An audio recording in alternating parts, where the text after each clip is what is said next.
Welcome to another SPbN production. The following is rated for mature audiences and may contain graphic themes that will be distressing to some viewers. As always, we recommend you ensure the safety and well-being of yourself and those around you at all times. Viewer discretion is advised.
Good evening and welcome to the St. Pete by Night Entertainment Network. St. Petersburg by Night is an online World of Darkness role-playing community originated in St. Petersburg, Florida, but now spreading to the world at large. My name is Kent, also known as Misha Kent on all social media, and I will be your storyteller tonight. And it's Sunday night, and you know what that means. It's time for Red Tide Rising, our Vampire the Masquerade chronicle set in the city of Tampa, Florida, where a young coterie of anarchs attempt to carve out a piece of their territory for themselves and for the movement. But before we get to all of that, why don't you go follow St. Pete by Night on all of that social media you see listed down below. And if you really like what you see, come sign up for the Discord where you can become a part of our amazing community. And while you're signing up for things, if you got $5 a month to spare, why not become a Ko-fi member where you can get access to all kinds of behind the scenes material, including Rosebud Thorns, including All About That Face, where you get to see some of the snapshots of people's faces that you might not catch on camera, and much, much more. So go sign up for that today. It really helps support this community, this channel, and this program, and we just really, really appreciate it. Now, let's get to the reason we're all here, Red Tide Rising, by introducing the amazing players who make this program possible. Players, go ahead and introduce yourselves, if you please. Good evening, my name is Garrett, and tonight I play August the Thin Blood. And no, there's nothing different about me whatsoever. Hi, howdy. My name is Ace. I want to say a happy Mother's Day to all the mothers watching, and a special one to my mom. And I'll be playing Beau Walker, a Toreador. Hi, I'm Scott. I'll be playing Jeremiah the Malkavian, and I will carry you kicking and screaming, and in the end, you will thank me. Hi, I'm Freya, and I play Valentina, and I don't have anything fancy to say. And to all the mothers that aren't watching, you know, come watch, but also happy Mother's Day to you. But, you know, And hail Lilith. You're a little bit lower on the rank of mothers just because you aren't here. So that's the ones I'm talking to. To the mothers who are here, and a special happy Mother's Day to you. But let's get all caught up as to where we are now. Last week, we saw Jeremiah, August, and Beau go visit a group known as the Drowned Court, a coterie of the Camarilla that had some disgruntled feelings about their sect and were looking for some alternative methods to gain some resources, food, maybe a little bit of influence, and possibly in the process might even consider switching sides, which would be a great business opportunity for this coterie, as well as a potential political advantage with things moving forward, as it was brought to light that Talia Saphira was now the primogen of the Toreador, which means that there are moves being made on the Camarilla side of things that the Anarchs aren't necessarily quite aware of, and having some insight into that could be helpful, but also working with the Camarilla always brings a certain bit of risk, even in the lower level coteries that one might commune with. We then saw Valentina meet Artie Garfield, the Glasswalker Ragabash of the Sept of the Evening Star and social worker, who was there to check in with the confined ghoul and hear about how things had been going during their time. They're also trying to get a deeper look into Valentina's personality, but Val didn't just miss an opportunity. They took the opportunity by asking some questions, trying to suss out how much the werewolves knew about vampires. And it was a little bit of a battle of niceness, I guess, between the two of them, going back and forth. Who came out victorious remains to be seen. After that, we saw August meet with a fellow thin blood of his named Rick Shores, somebody he had met after first being embraced and had probably kept in contact and had a friendly rivalry with. But August made a very, very interesting offer to the tunes of starting his thin blood army and bringing in some allies into the territory, and possibly even bolstering the forces of at least himself, if not the coterie as a whole. And then finally, we saw Jeremiah meet with the ratkin Skeeter to try and figure out what the hell to do about this whole mess with the werewolves. Skeeter was understandably a little bit taken aback and overwhelmed by everything that had happened in just the few short weeks since they had met last, but said he was going to do whatever he could to try and help smooth over the process as best as possible, possibly bring the werewolves to the table for a conversation, and try to get Jeremiah in some kind of contact with Valentina. So, needless to say, a lot's happening, and as this is our last episode before we take a 1-week break, I'm sure nothing bad's going to happen. It's just going to be a slice of life, business as usual, typical day in the life of, or in the unlife of. So let's get started with our first scene. Beau Walker, your life has been a series of exciting twists and turns, to say the very least, over the last, well, couple of months, if not couple of years. But even more has been happening behind the scenes in your life. Deals being negotiated with Solomon, changes happening to the tune of your family being moved within the Sulphur Springs territory to, as was said, keep them safe and close for you to be able to make contact with them. You've also moved back in with Solomon into his haven and away from the coterie haven. It's a lot of upheaval, a lot of happening, not to mention the missing of your very good friend Valentina. So why don't you give us an insight as to what Beau's mental state is currently, what's going through their mind, how they're feeling, what they're thinking as of late. Their mind is in shambles. It's being pulled 1,000 different directions. There's the worry of, with Talia being primogen and knowing their family history and the family being closer, them being in danger. There's Val, who they still haven't heard anything about. There is, to harp on it again, Talia having become primogen, and that power and what that is going to mean for trying to bring her down and potentially kill her. And the fact that they haven't checked in with Solomon in a while. They know that they need to. It's time that they check in and give an update on what's been happening. Now, you've been living with Solomon for probably about another week or 2 weeks now since you've moved back. And you didn't have a lot of possessions to move back and forth, so it's not like it was that big of a transition, but it's kind of like ships passing in the night, quite literally, with the two of you, as Solomon has a lot of affairs to attend to that have nothing to do with your coterie, as he is making political moves to become a baron, as he is trying to establish a blood trade within the area. And you're not the only coterie in his purview. So while you may be hopefully his favorite, he does have other business to attend to. But on this particular evening, it's not just ships passing in the night. Solomon is actually at home for once, not out working or heading out to attend to some sort of matter. He is sitting at home in a comfortable, overstuffed armchair, reading a book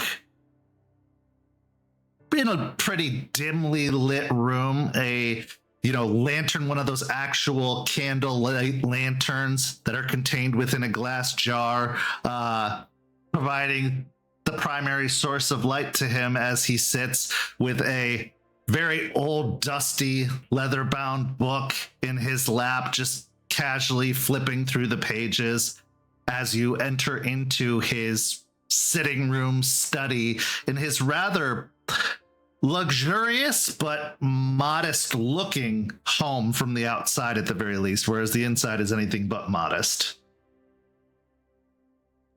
Beau will walk into the study in their normal attire.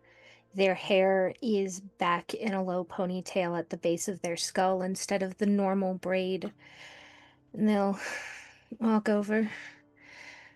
Solomon, it's been a little while. It's good to see you. It's a pleasure to see you, love. You sound breathless. And I know I can have that effect on certain individuals, but I'm assuming that's not the reason why. So why don't you tell me what's bothering you? Well, there's been quite a bit that I should update you on, and they'll take a seat in one of the chairs. First of all, we met with Sebastian, and that went well. He offered his table as a meeting place for when everything goes down. Of course he would. That means he's in control of the situation and gets to dictate what happens there, and if things go afoul, remove potential competition. But doesn't bother me none. I'd rather host a gathering of barons in a nice, comfortable environment. It's less risk and vulnerability for us in terms of having them in our humble little piece of the pie, so to speak. And how did you find Sebastian? A little sleazy, but he's got a charm to him. I'll give him that. Well, not all Toreador can be upstanding and fanciful as you are, my dear. Thank you, Solomon. On the matter of Sebastian, and seeing as you are my manager, he did offer to let me christen a theater that he's opening up. Do you want to do it?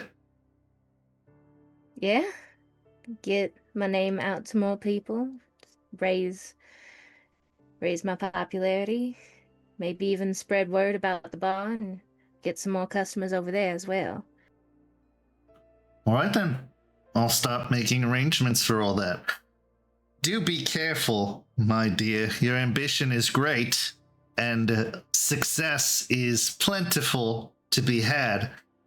But you don't want to get your name too out there, because especially as time progresses, it happens in the blink of an eye for us. Kind start to ask questions when their favorite country folk artist doesn't age. So just something to be mindful of, but no reason to not appreciate it in the short term at the very least. That is true. You do have an excellent point that I did not fully think about. Don't worry. It's my job to look after things like this. And we can make sure that you enjoy the limelight as best as possible for as long as possible. But I that we don't think can. that's enough to distress you. That all sounds well and good. We'll get to that matter in a moment. We did also meet with the cam coterie. All right. And how'd that go? There is interest there, but they want us to do a favor to make sure that we are reliable. Can't say I'm all that surprised. The Camarilla love their favors, their boons, and I'm sure that they're looking to see that we aren't just a bunch of young upstarts trying to make a name for ourselves and failing in the process. Easy enough. What's the favor? They want us to get rid of a mole. The Ventru has a political client that has had some false skeletons put into his closet. Ah, yes, the Ventru do love their politics, don't they? And getting other people to do the dirty work for them is just half of the fun. Do you have any leads? Not yet. I feel like Jeremiah might have some, but I haven't quite talked to him yet. And how are things going with the coterie? How's the chemistry coming together? Everyone working well side by side? They'll take a unnecessary deep breath in and lower their head. Things were going decently, and then Val got kidnapped of her own volition, as I have been told. And what are your feelings on that? You know my feelings about losing people that I care about. It's been weighing on my mind since I found out. One of the things I like most about you, Beau, is how invested you are in your fellow kindred, other individuals that make up our territory, your family. It's an admirable quality that unfortunately diminishes with time and age. You must cling to it as best as possible. But the question I have for you, my dear, is when do you start to recognize an investment going south?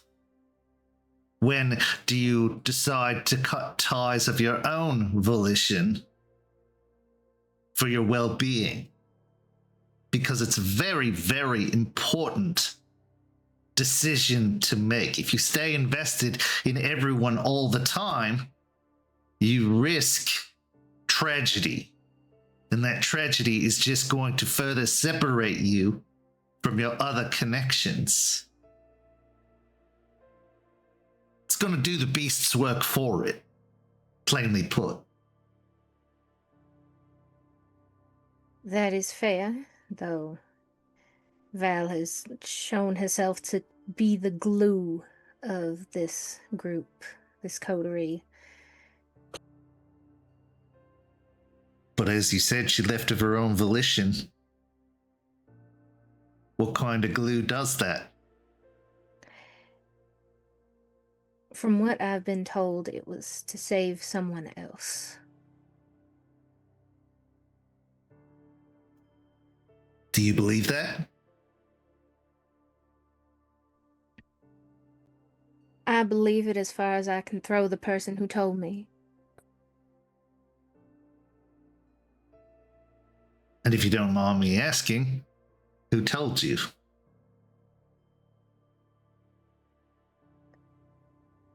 A bird, a little birdie, told me. Now, Beau, I understand you're starting to pick up some of the games that the kindred love to play, but you don't have to do that with me. I know, but I don't know if he'd like me telling. Doesn't have to know.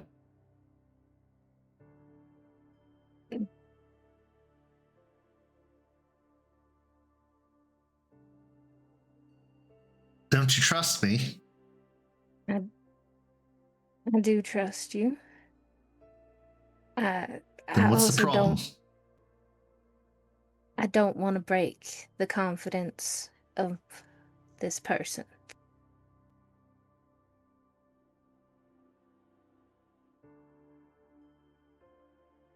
I think we both know. By deduction, I can likely figure out who it is. And then by saying anything, haven't you already broken that confidence? What's a little bit further at this point? A little bit further can cost so much in our society. Do I seem like a fool? No, I'd never take you for a fool. Then you can trust when I say I won't show all my cards, not again. I made that mistake once, and I've had to renegotiate some terms because someone couldn't keep their mouth shut.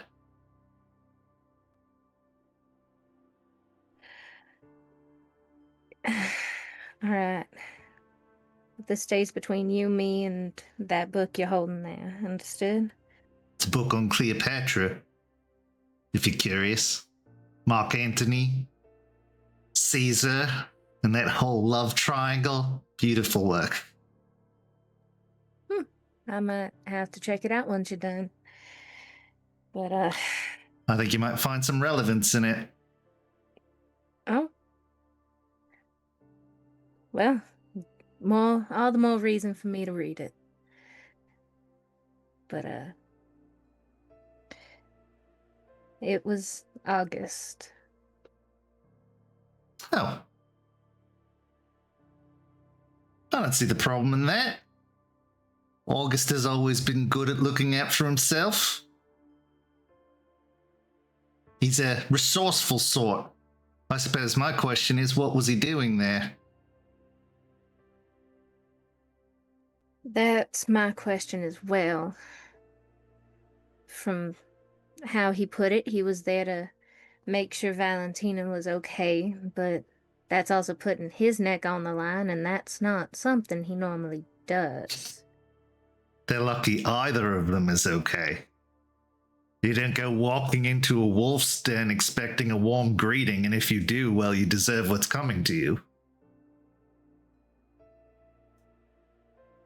But is that his only motivation? You said Wolf's Den. I didn't say who she got taken by. My dear, who else would she have been taken by? And not just outright killed? She's a ghoul. She's dispensable in the eyes of the kindred.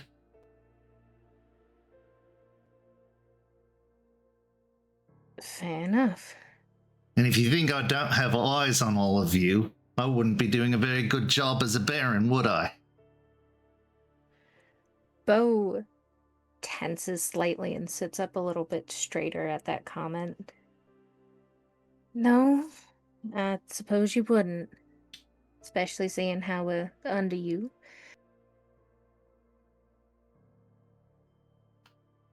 I don't like to think of it as terms of over and under. We're anarchs. We're all equal.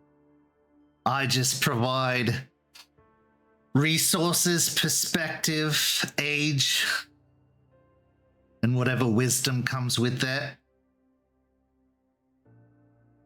Besides, I'm invested in all of you, something that I'm sure you can relate to. And I protect my investments. Until they do something like, I don't know, go visiting fucking werewolves.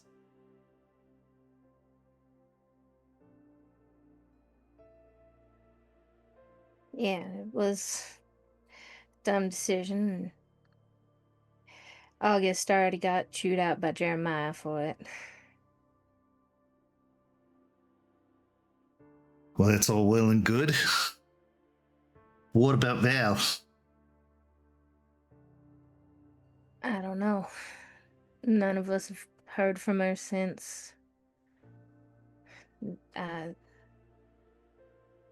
worried about her. And I want to try to get her back.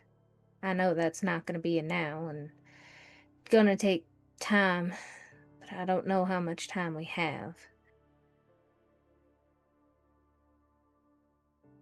Time is relative in the life of a kindred. Could be days, could be months, could be millennia. That's not what you should be concerning yourself with. What you should be concerning yourself with is how much are you willing to pay for it? What are you willing to give? Are you willing to give up our territory? Are you willing to give up your life?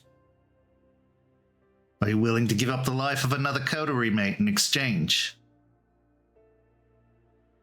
I wouldn't be willing to trade away what you've gifted us, or what isn't mine to control the lives of other people. I'm hesitant to say I'd give my own life, but knowing me, it is a possibility.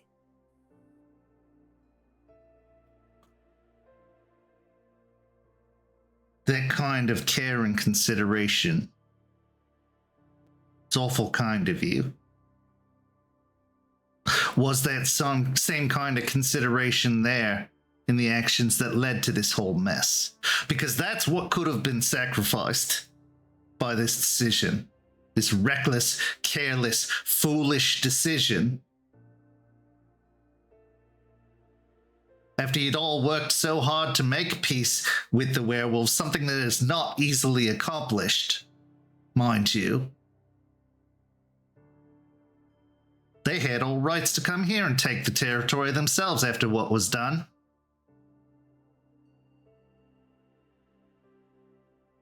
Yet they haven't. Not yet.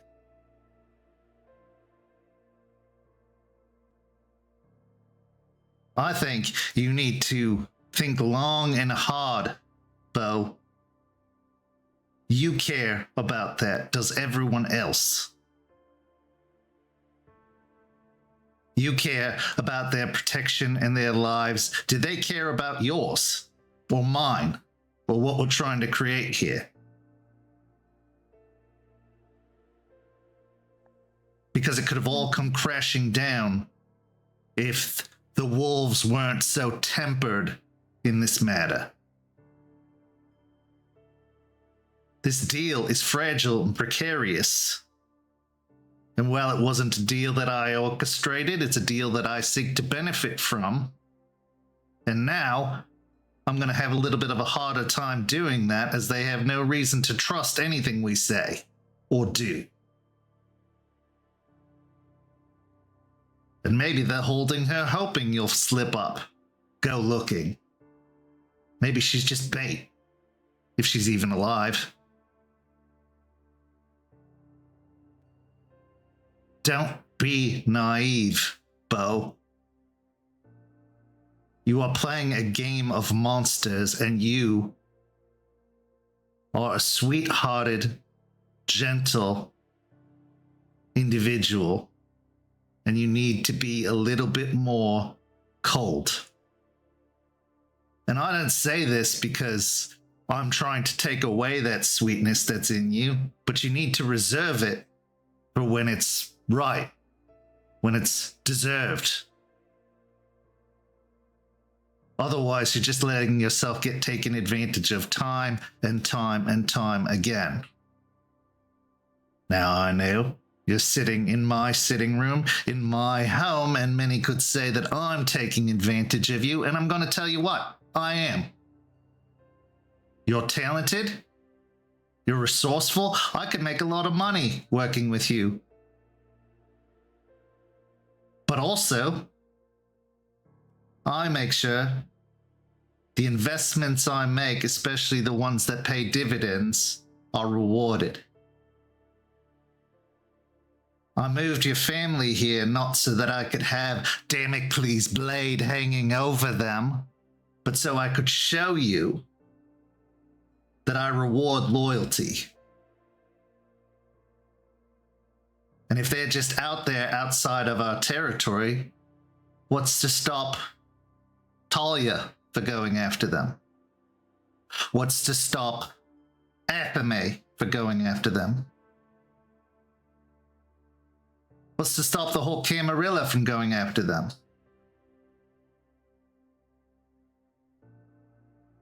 At least here, you know where they are. You know who's holding them.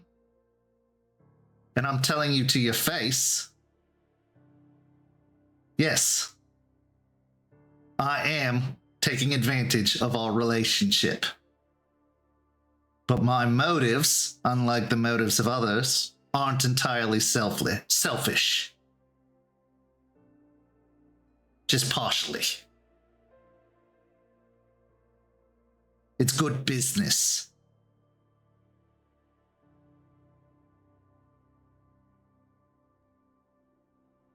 At the mention of Talia, that fear lights in their eyes and they grip their fists tight in their lap. I found out she made Primogen, Talia. I'd been told it was something she was working towards.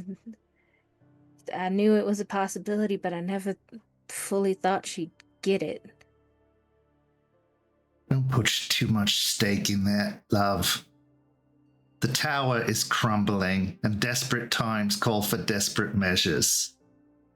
A title means nothing more than just pretty fanciful words. If you're letting it intimidating you, then it's doing what it's intended to do. Otherwise, what, she gets something to put on a business card she's never going to print because you're not allowed to have business cards in the Camarilla that say Primogen? What, she gets to go to the prince's parties? The pauper prince in his slowly crumbling tower?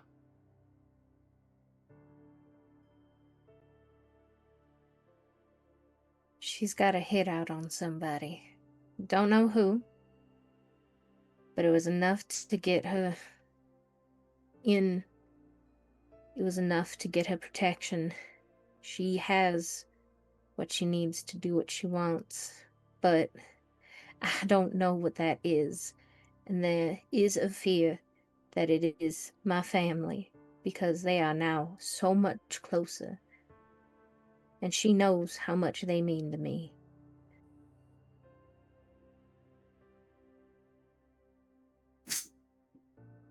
Kindred are obsessive creatures, it's true. But what they're obsessed with is blood. What they're obsessed with is power. Don't go putting too much importance on yourself or your family.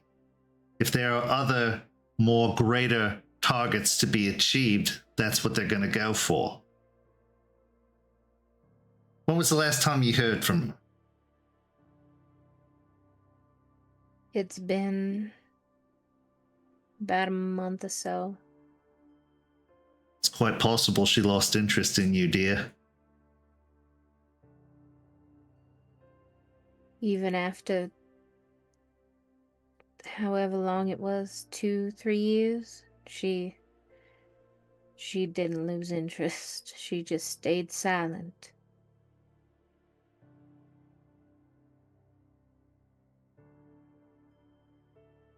Well, if you're that concerned,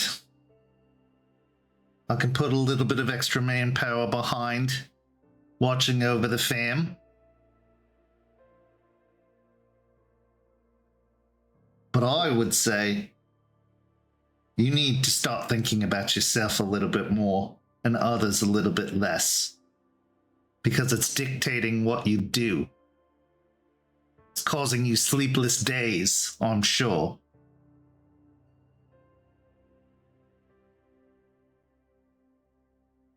What do you want? What are you trying to achieve with this gift you've been given of extra time?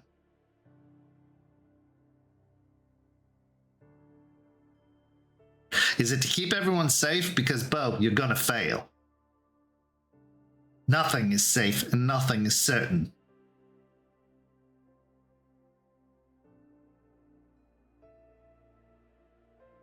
I never thought about that. It's always been what others need from me, not what I need for myself. We are literally wolves in sheep's clothing. We are pretending to be human, because we're not anymore. Hate to break it to you. And we can hold on and we can play human for a long time. But we are dead. And eventually everything that we love and care about is going to die around us, unless we decide to put in that extra elbow grease to make sure it doesn't. But I'm not sure you're the turning your family type. If it was the last thing, if it meant keeping them safe, but only if it was the only way possible. Do you feel safer now than you did before you turned? No, I've never felt as safe as when I was human and living with my family. At least we kept each other safe. At least we had watch on all of us.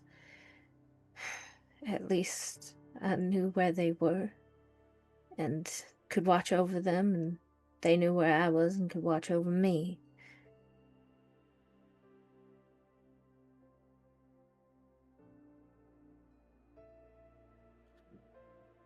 You need to watch over you now. Because what would they do? How could they stop another kindred from coming for you? How could they stop any of the things that we face? Werewolves, kindred, hunters.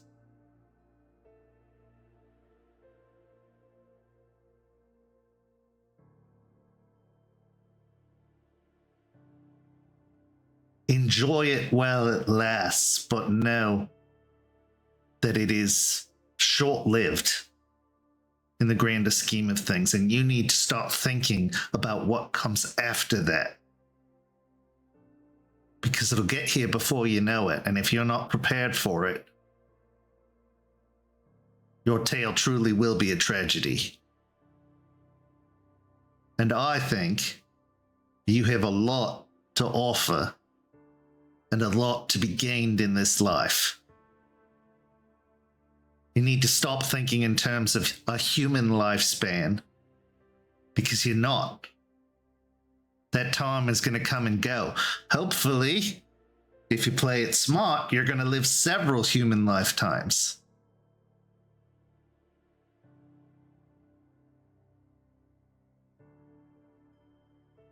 What are you going to do with them? Are you going to pull yourself up in some corner of the world and bemoan humans doing what they do, which is die? Because it's coming. And I know these are harsh truths to be telling you, my dear, but I think they're really harsh truths you need to hear. A good sire would tell you. And while I don't consider myself your sire, I consider myself your adoptive sire. And I'm going to tell you the things you don't want to hear. But trust me when I tell you it's for your benefit.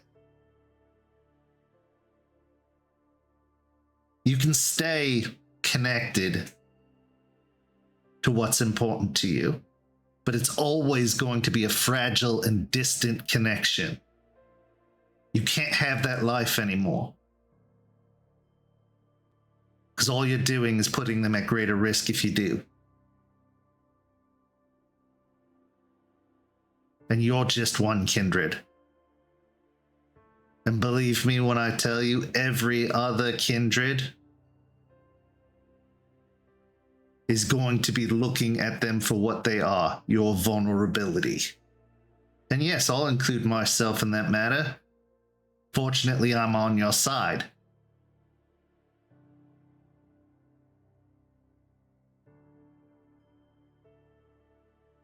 But don't think twice.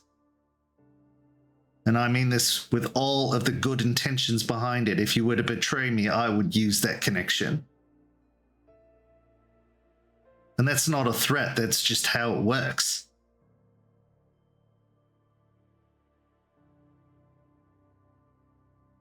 I understand. This is the world you died in. This is the world you now unlive in. It's harsh, it's cruel, and it's bloodthirsty. No pun intended. It wasn't one I fully ever asked for. Very few of us did, my dear. But it happened. And you can either accept it or you can go kiss the sun.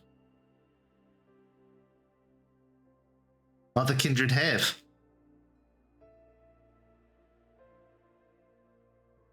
And I don't fault them for doing it. But I think with a little reprioritizing, a little changing of thinking, you can find that this unlife doesn't have to be a tragedy. Doesn't have to be terrible.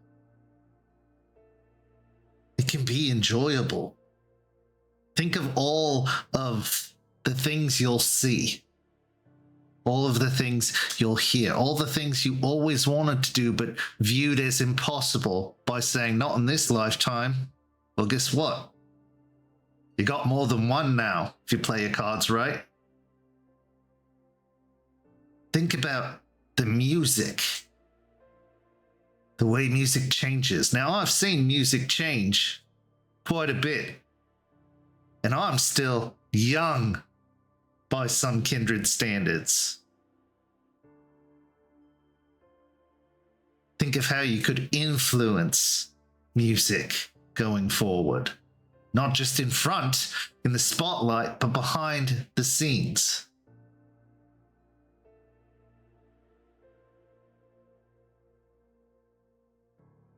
Manipulation is often given a very, very bad rep by those who don't know how to do it well.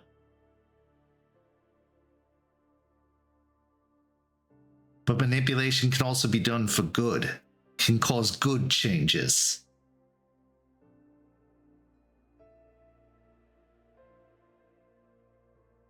I don't know who influenced mumble rap, for example, but if I find them, I would throw them into the sun first thing. Because if you can't understand it, what's the point of making it? Yeah. If you're gonna put a message out there, why make it impossible to hear?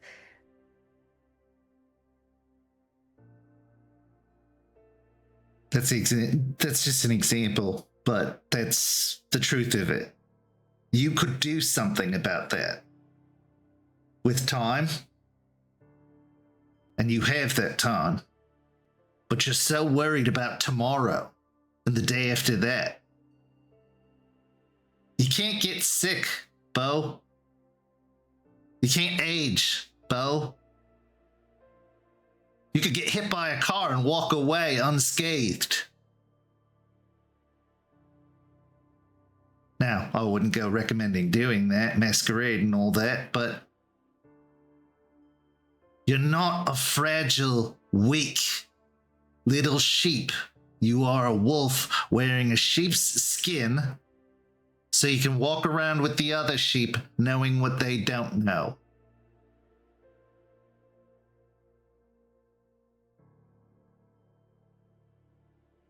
Be a wolf. And not a werewolf. They're, I only assume, have fleas. But you're a predator. The world is your prey. Doesn't mean you have to be evil.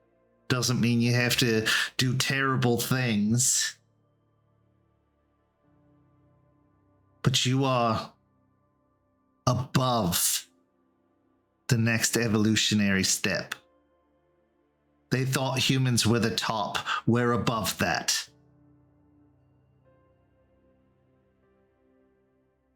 The sooner you recognize that, the sooner you'll recognize just how powerful you are, and that you shouldn't be afraid. You should make plans to destroy whatever makes you afraid. And it doesn't have to be with brute force. Sometimes it's just a matter of collapsing their political base and sending them into hiding for a few hundred years.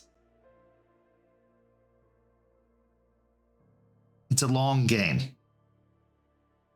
Stop playing it like it's going to end tomorrow.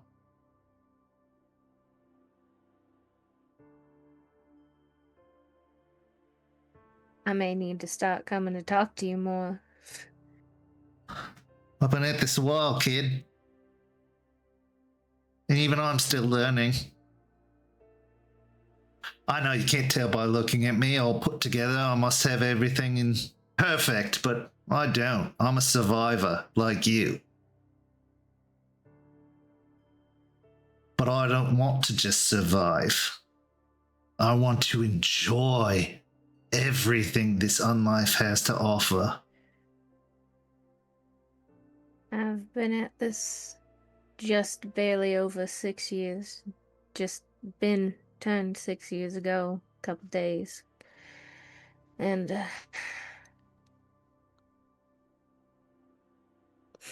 I wish I'd had you from the beginning. At least I wouldn't have been sheltered for 4 fucking years, only given the basics. 4 years in the grand scheme is just going to be a blink. The more you dwell on it, the more you focus on it, you might as well still be there. But you're going to eventually get to a point where you're going to possibly even forget that even happened to you. I wouldn't. It's a good lesson to carry with you, but in the long run, Beau, 4 years is nothing. You have 40 years, 60 years, 100 years to not be trapped. Set yourself free. You're not there anymore. You're here. Free. On your own. You got your coterie. You got me. And you got a whole world of possibilities in front of you. Remove the shackles. Or else go back to her. Because that's where you're at in your head anyway. Might as well just seal the deal.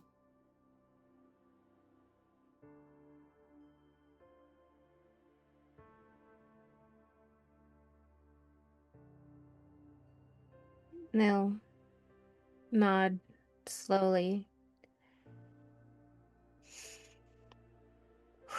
taking another deep breath and relaxing. I ain't gonna let her pull me back again, whether it be mentally or physically. You don't have to let her if you're running towards it. I'm not saying that's what you're doing now, but in your head, you're still there. And that's going to guide your actions in that direction, whether you mean to or not. Talia Saphira is just another unlucky sort who is damned to eternity of wanting what they can't have. I don't fear her, I pity her. Partially because she's not ministry, and ministry's the best.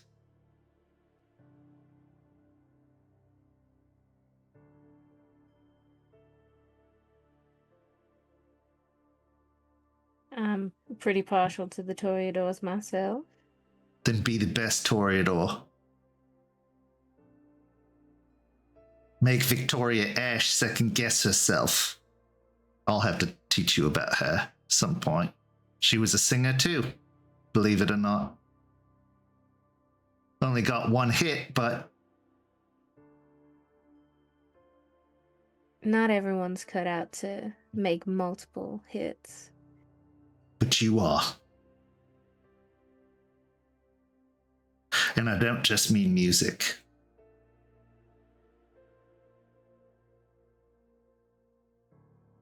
You have the potential for greatness.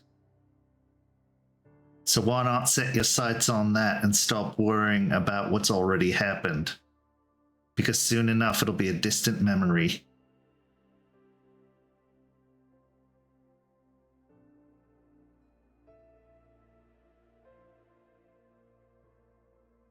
I'm So- not gonna let time pass.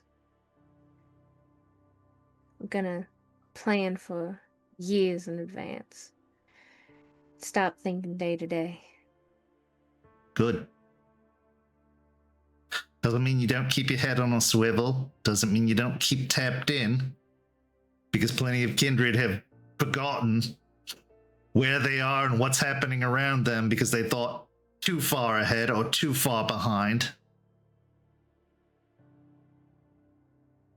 But you can start thinking in decades. You can start thinking in centuries, if that's what you desire.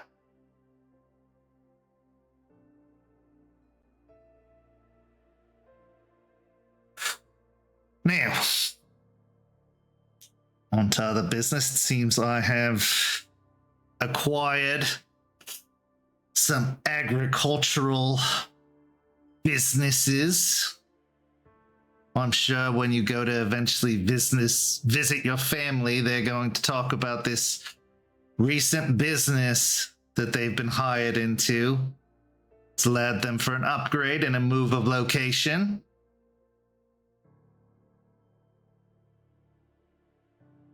But I assure you, I'm sure they're quite happy with this change.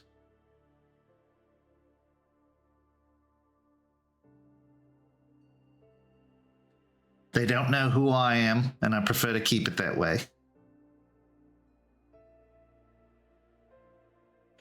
And if should you ever desire, they don't have to know who you are either. Just something to consider.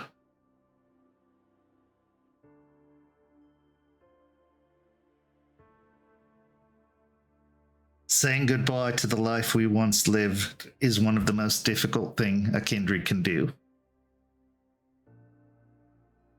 But it's inevitable. It's going to happen, even if it has to drag you kicking and screaming into it. Don't make it so hard on yourself. I at least want to say a proper goodbye to my mom. Doesn't have to be today, doesn't have to be this week, doesn't even have to be this year, if you don't want to be. But the longer you hold on, the more at risk they are. It's just a sad fact.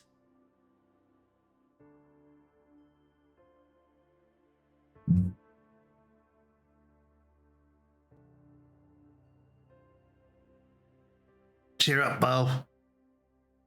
You're gonna be a star.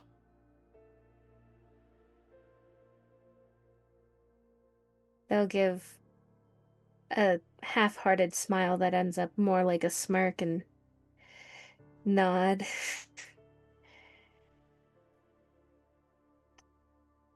I'm not just gonna be a star, I'm gonna make stars. That's my girl. You're going to be amazing. But you gotta want it.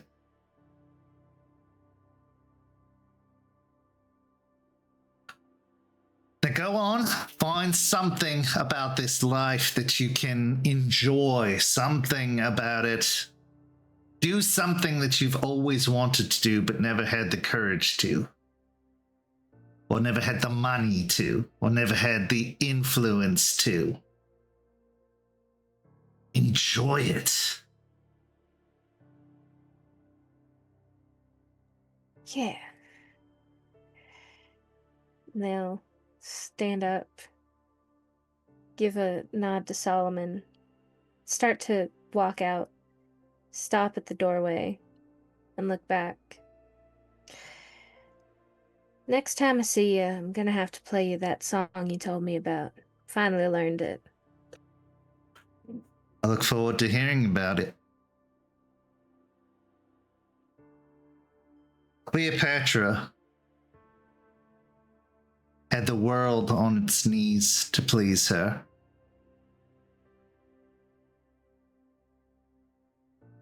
Her love for one brought that all crumbling down. Don't make the same mistake Cleopatra did.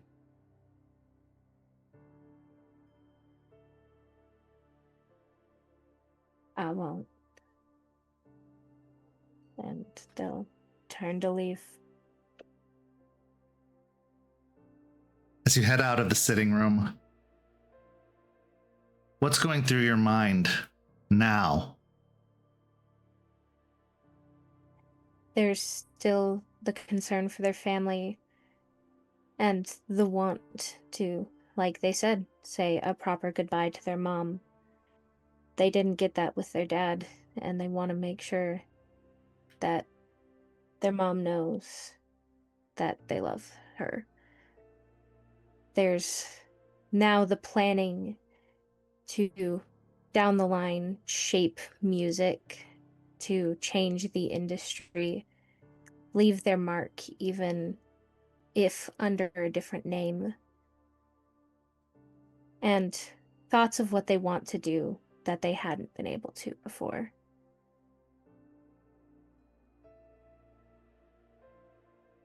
The world is full of dangers, especially in the life of a kindred. One of the greatest gifts kind have is ignorance. Doesn't mean life isn't hard, doesn't mean that there aren't struggles and things to be afraid of. But when you don't see the full scope of it,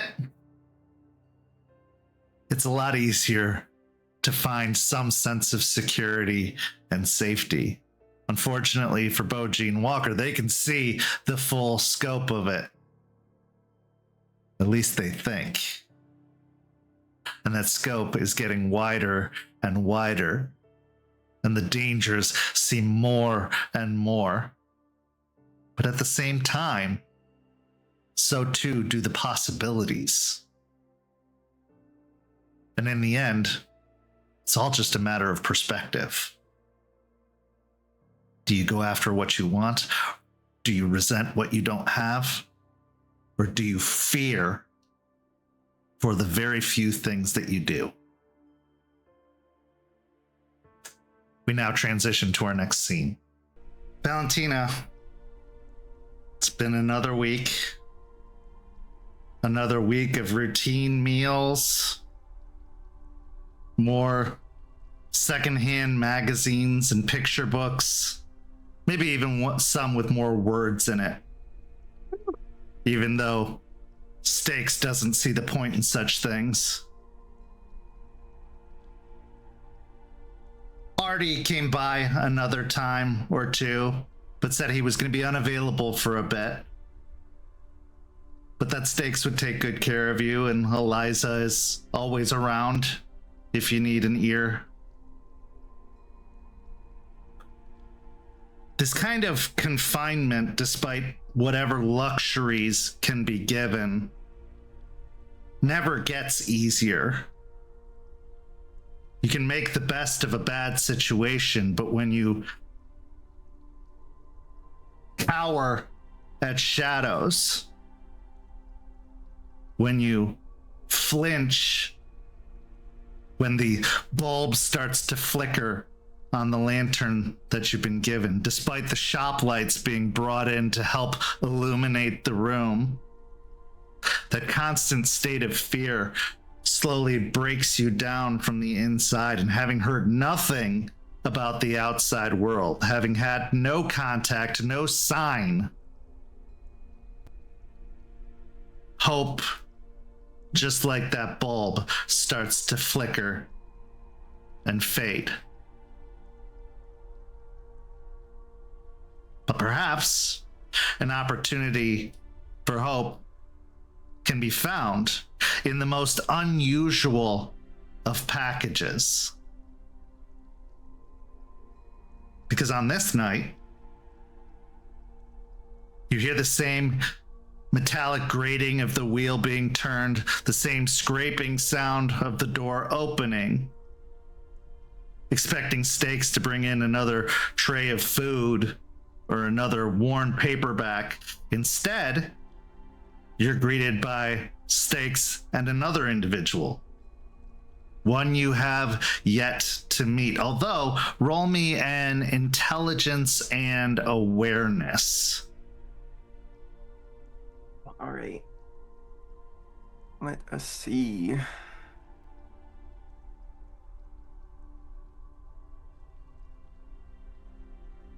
Two successes. Two successes. There's something about their face that seems mildly familiar because it's an unforgettable face. Very slender, large protruding ears under a wool stocking cap, a bulbous nose, a very almost rat-like feature, scrunched face, beady eyes.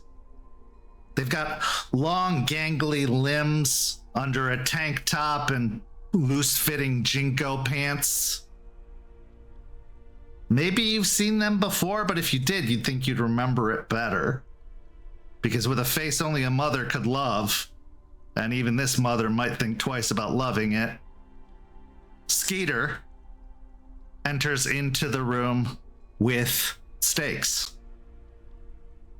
Steaks moves and sets down a tray of food and another book before moving over to one corner of the room and just leaning back against it, crossing her arms with a somewhat annoyed look on her face, but that annoyance seems to be primarily directed at this young man who only looks to be maybe 19, 20 years old at best. He looks to you. What's up, Val? How's it going? It's going all right. Pardon me, I don't think I know your name. I'm Skeeter. I'm a friend of, well, an associate of your coterie. Still alive? As Well, alive that's as all they a can matter be. of perspective, but yeah, Yeah, they're alive. Walking, I guess, should probably be the better statement. They are moving, yes. Gotcha. Well, good. I was able to make some moves and provide an opportunity for Jeremiah to get in contact with you. Proof of life, I guess, is what he was concerned with. And we're trying to negotiate a sit down with the wolves, but it's slow going, to say the least. Yeah. But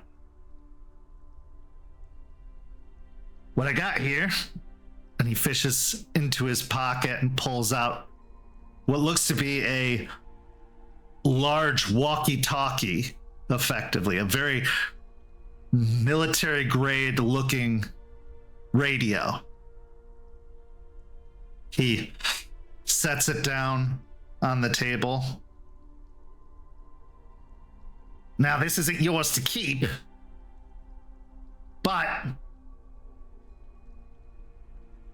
you keep playing your cards right in here, you might get calls with the others too. But to start, I got Jeremiah on the line. And he is looking forward to talking to you. I mean, I am both ecstatic to hear this and also absolutely horrified. All right. Now here's the question you should ask yourself. Do you really want to talk to them? What with you trying to get better and whatnot? Yeah. I owe them a conversation. All right. Well, it's all yours. Now, Jeremiah, on the other side of things, you were delivered a radio. You actually found it waiting for you at the bar with a note on it giving a time for you to tune in, and an obvious scrawl that seems to be from Skeeter. And now that time has arrived. What's going through your mind as you prepare to make contact with Valentina? He is doing his best to clear himself of emotion. He doesn't want the anger to come through. That wouldn't be productive. And it's just not something he wants to let through in this situation. He has some thoughts about things that he wants to ask her, some things that might help move the situation to a more positive situation. So he's been sort of going through the, when you have a conversation with someone without actually talking to them, like, kind of a shower conversation, he's been doing that a lot. But yeah, he's clearing his mind, and he's also ready to like read whatever he can of any kind of subtext. He has his heightened senses up to try and hear just the slightest bit of detail that he can get from her voice, to see if there might be something that she's trying to say or anything like that. It's all well and good to want all those things, but is the beast willing to abide with that level of control? So I would ask you to make your rouse check for the evening. You don't have to blush, as you're not in public if you don't want to. I did succeed on my rouse check. I made some other rolls, but hunting and herd use over, I'm at hunger 1 right now. Okay, so you're sitting in a pretty good lull. That pit is still inside of you, that pit that never feels like it's gonna be full, but it's enough that the beast is just prowling its little cage and isn't lashing against the bars as it is wont to do as one gets hungrier. You hear a crackle of static as you've turned your radio on and are waiting for correspondence, and as the time comes about, you hear Skeeter's voice come through. Jeremiah, I got Val here for you. Thank you. I appreciate what you did to make this happen. Wasn't easy, and it's temporary at best, but depending on how it goes, maybe there can be more calls. Kind of like a lawyer. I'd hire you. Anyway, you can talk. Myself and he looks over at Stakes for a moment, who just rolls her eyes, and he says, and one of the wolves are here. Okay. Full disclosure. Perfectly fine. He looks to Valentina. The floor is yours. Gotcha. Before I grab the radio, I'm gonna look at Stakes and be like, I find myself suddenly not hungry. Do you want my food? She looks over towards the food for a moment, and then just moves over to the tray and sits down and starts picking at it. Cool. And then Val, very shakily, like her hands are, um, with anxiety, will grab the radio and press the button and be like, "Hi." Well, it's good to hear your voice, at least. And yours? How are you doing? Are they treating you well? I'm getting 3 square meals a day, now at least, and books.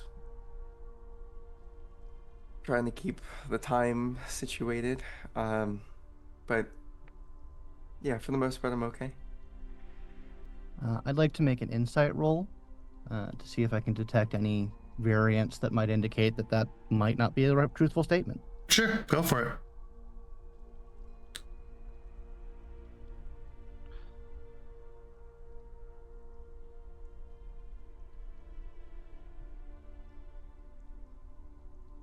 Seven successes. Eh. Does Val feel like she is being treated as kindly as one can be considering the circumstances? Yes, though she herself there's definitely a little bit of like underlying kind of depression in there. So Yeah. There's definitely the feeling of someone who's pent up and in captivity. But when she says that she's fine, she's being treated well, there's truth to that. It's just there's always going to be an underlying I don't want to be here, because being in any kind of enclosure captive for weeks on end is going to have an effect. I think Jeremiah clocks that. What about the withdrawal? Has it started? no, and honestly, it's starting to wish it would just get over with by now. At least then I know the pain that's gonna come.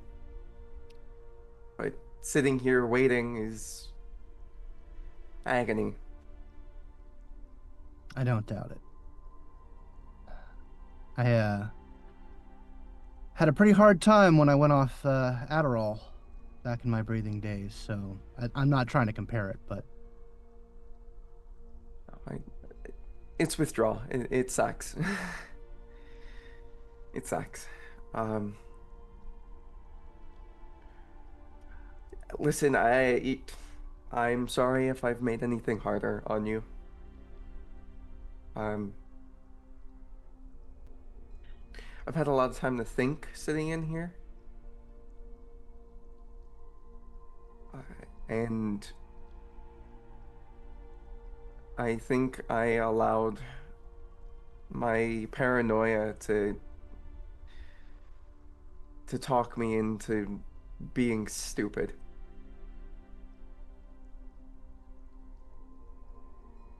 so it was the fear of her then. Yeah, I found out that she's getting stronger. And anytime any of you guys get stronger, moves start to get made. And listen, though I may be seen as a pawn to most of them, pawns can become queens when they make it across the board.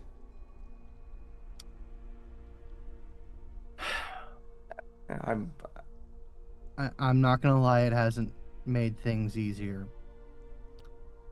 But that's not the conversation I want to have right now. You don't need that in your situation. I don't want to put anything else on you, but there may come a night when we have a heart-to-heart about it. Listen, if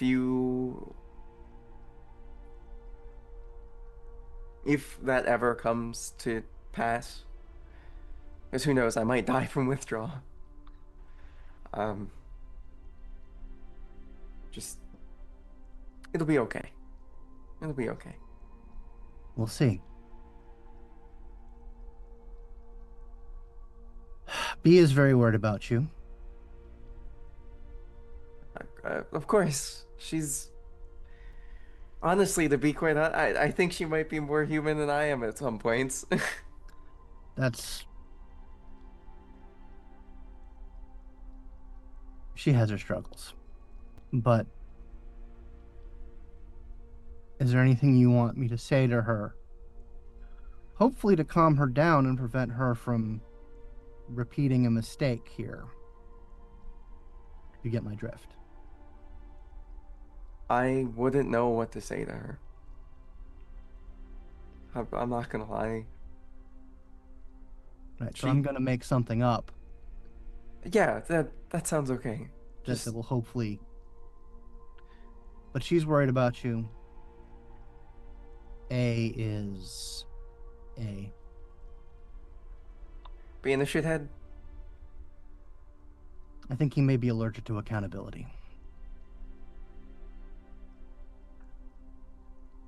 If it's in regards to him coming along with me, I asked him to. It wasn't. I think he came with me because he was worried. And honestly, it was dumb. It was really dumb to ask him to come. I it was all I could do to make sure that he didn't die. And that was my dumb fault too. Was even asking him to come. Well, we can't know how anything would have changed if it were different. I do have a very important question for you. Something that don't think I've gotten a straight answer out of A. How did you know where to go? Was it our client in Wybor?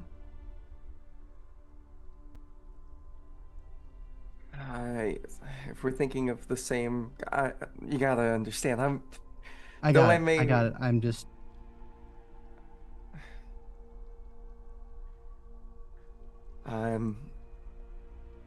If that is the one that I'm thinking of, yeah, probably. Okay. I'm bad with remembering areas, so and who is in The what. chickens. You remember the chickens? Oh yeah. Okay. Yes, yeah. Okay. I suspected that was the case.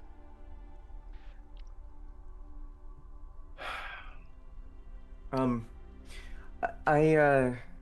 gotta ask some house cleaning stuff with the bar specifically.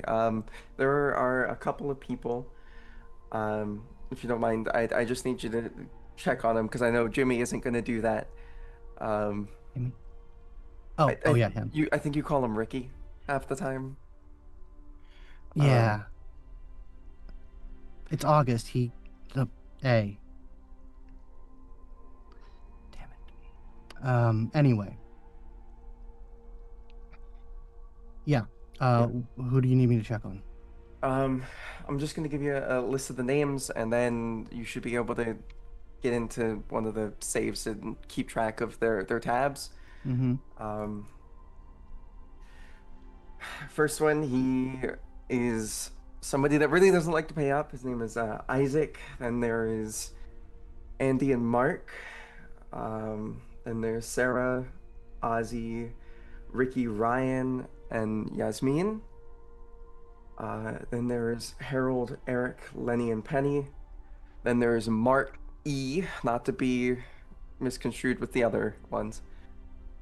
And then there's Patty, Larry, and Sean. They're all kind of rough when it comes down to paying up on their tab, and just keep that in mind, and just make sure that they're spelled properly, right? Like the Right. first letters. There's some others with repeating kind of names just spelled differently, if you get what I'm saying. Yeah, I got it. I'll check on it. We're handling things at the bar financially. It's not easy, but we're keeping it afloat. Sorry. All right.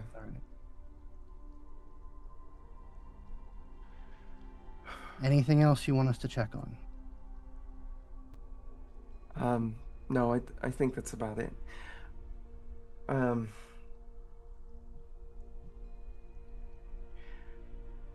Yeah, I don't know what else to say besides the way the wolves see you guys is very much not like you were once people, and it's kind of frustrating because I can understand it where they're coming from, especially after seeing some of the stuff I've seen. But like, there's more going on around us, and I still consider you guys all friends currently.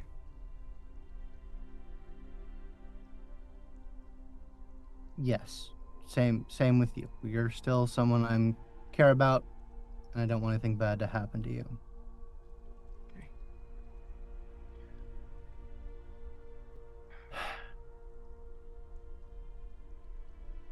Just be honest about the way we treat you.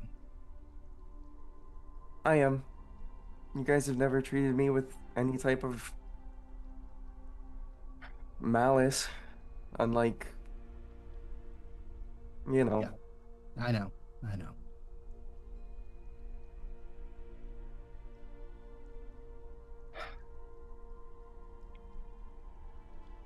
It's nice to hear you.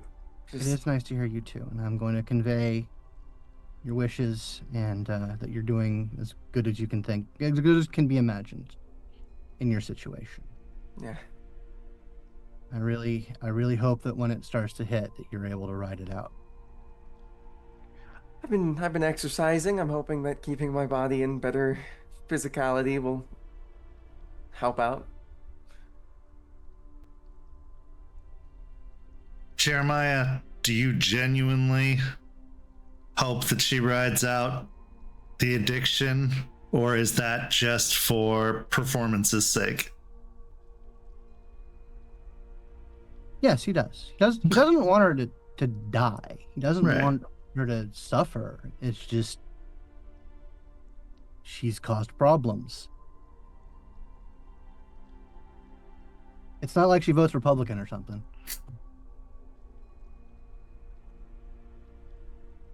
Okay. Carry on. Is there anything else? Not that I think would be appropriate over this medium. All right. Hopefully they'll let me pass the mic to the others. Be nice. Give me a little bit more hope.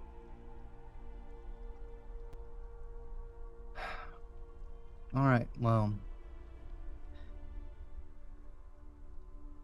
stay strong.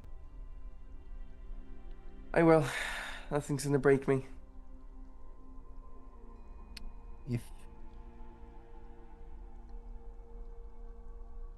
not asking for a commitment here, because I understand your situation, just know that there's a place for you back if it can ever happen.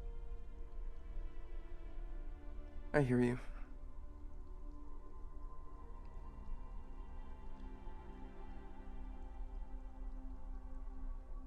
Okay. At this point, Skeeter walks over and takes the radio and says, "All right, I'm gonna keep this on me. Yeah. If I can get another opportunity, or if you want to get in touch with her again, or one of the others does, let me know, and I'll see if I can set something up." That'd be good. Yeah. Just we'll talk later. There's things that we should probably talk face to face about. All right, you got it. Let me know when. Will do. After that, you hear the click of the radio turning off on their end. Skeeter looks to you, Valentina, and says, "You doing all right?" I wish I could go for a hike. Well, I think you've done enough hiking for a while, if you know what I mean. Yeah. Yeah. But at least you're getting fed. The accommodations are, Right. they Right. are what they are, but just hang in there, okay? I'm doing my best. All right.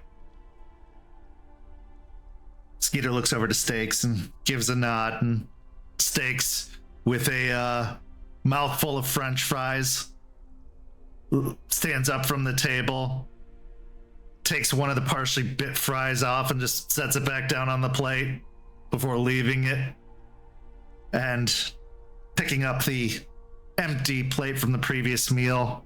The two of them exit, the same scraping door shutting, the same heavy metal lock turning. So I ask you both, what are you feeling after this call, this proof of life, this contact made with the outside world? It doesn't seem like there were any promises made or any guarantees of anything, just touching base at the moment. So I ask you, what are you feeling? We're going to start with Valentina and then go to Jeremiah. Val she knows that there is a much louder conversation in the future, however long it may be until then. And honestly, she's kind of happy to know that. Okay. And Jeremiah. He is conflicted about it. It was good to hear her voice, good to hear that she's okay.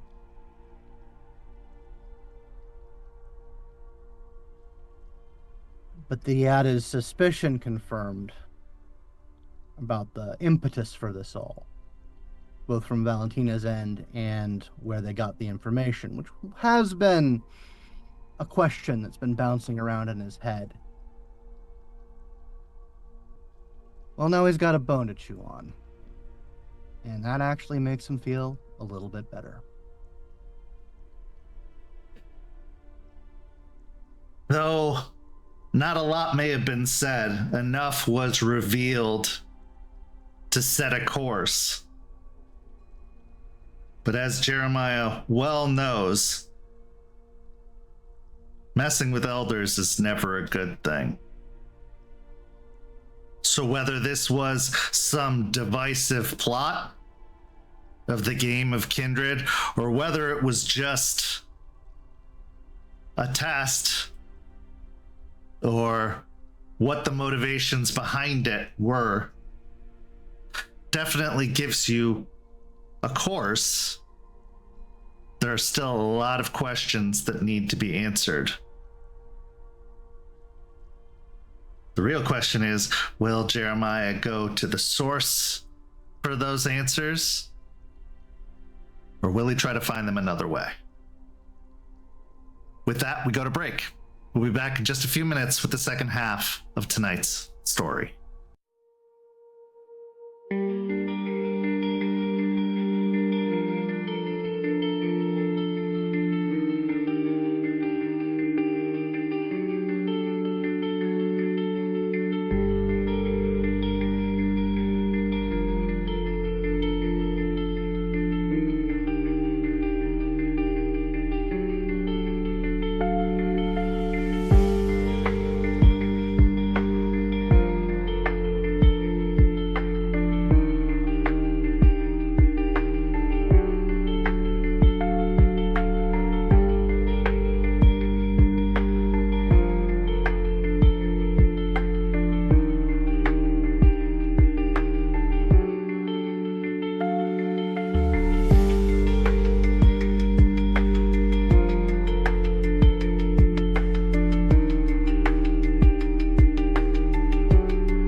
back.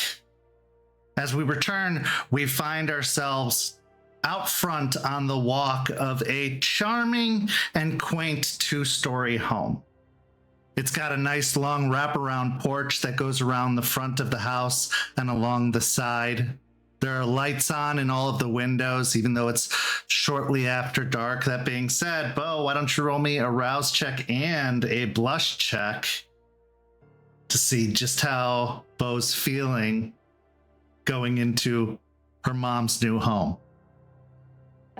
Hunger went up on the rouse, unchanged on the blushing, and fed before coming over. Okay, so at a comfortable hunger 1. The house has white siding, although you can see a little bit of that sand kind of coating or salt coating that comes with being on the coast of Florida. So it does have a little bit of a fade to the white of the siding. The porch has green painting along the railing and around the wooden base of the porch itself also, which has worn a little bit, but looks like it's a work in progress to be upkept. There's the family truck parked in the driveway, waiting to be taken off to some job somewhere, a ranch possibly. And even around the back, you can see the makings of what looks to be a glass and plexiglass paneled greenhouse set up in the backyard. As you're standing on the walk that's about to lead into the home, you hear Solomon's words in your head. The more attached you are, the more in danger they are. Eventually, you're going to have to say goodbye one way or another. You have to start thinking about yourself and less of others. It's easy to say all that and think all that when you're not standing face to face with a life you once knew. While it's a new house, not the family home, you can even see one of those large storage boxes that are delivered to help deliver moving supplies or moving, everything that you need or brought with you from a move. This isn't the home you knew, but it's still home, because they say home is where the heart is, and your heart is with that family. With all of your siblings, with your twin, with your mom. And you've been a lot more distant since the change, but you've always tried to keep tabs, to stay as connected as possible, as close as possible. And 6 years is a really long time for humans. And when you're in your 20s, 6 years can mean that you age pretty dramatically. It's not like going from a kid to a teenager or a teenager to a 20-something, but there are changes that happen over 6 years, and you look the same the day you changed 6 years ago.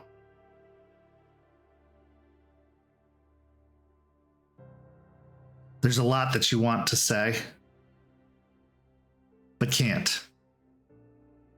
There's a lot that you want to do, but can't. There's a lot that you wish you could have, but can't. And now you're faced at a crossroads, confronted with innumerable possibilities. Is this where you say goodbye? Is this where you make a promise to yourself that you're not going to let it happen to them, like Solomon said, and that you can have it all? You can keep them close. You can enjoy it while it lasts. One way or another, Mother's Day is approaching. And you have to do something. You have to say something. Regardless of being changed, you always at least sent a card or had flowers delivered, something to let her know you were thinking about her, something to let her know how much you appreciated her as she raised you by herself, your father having vanished when you were so young.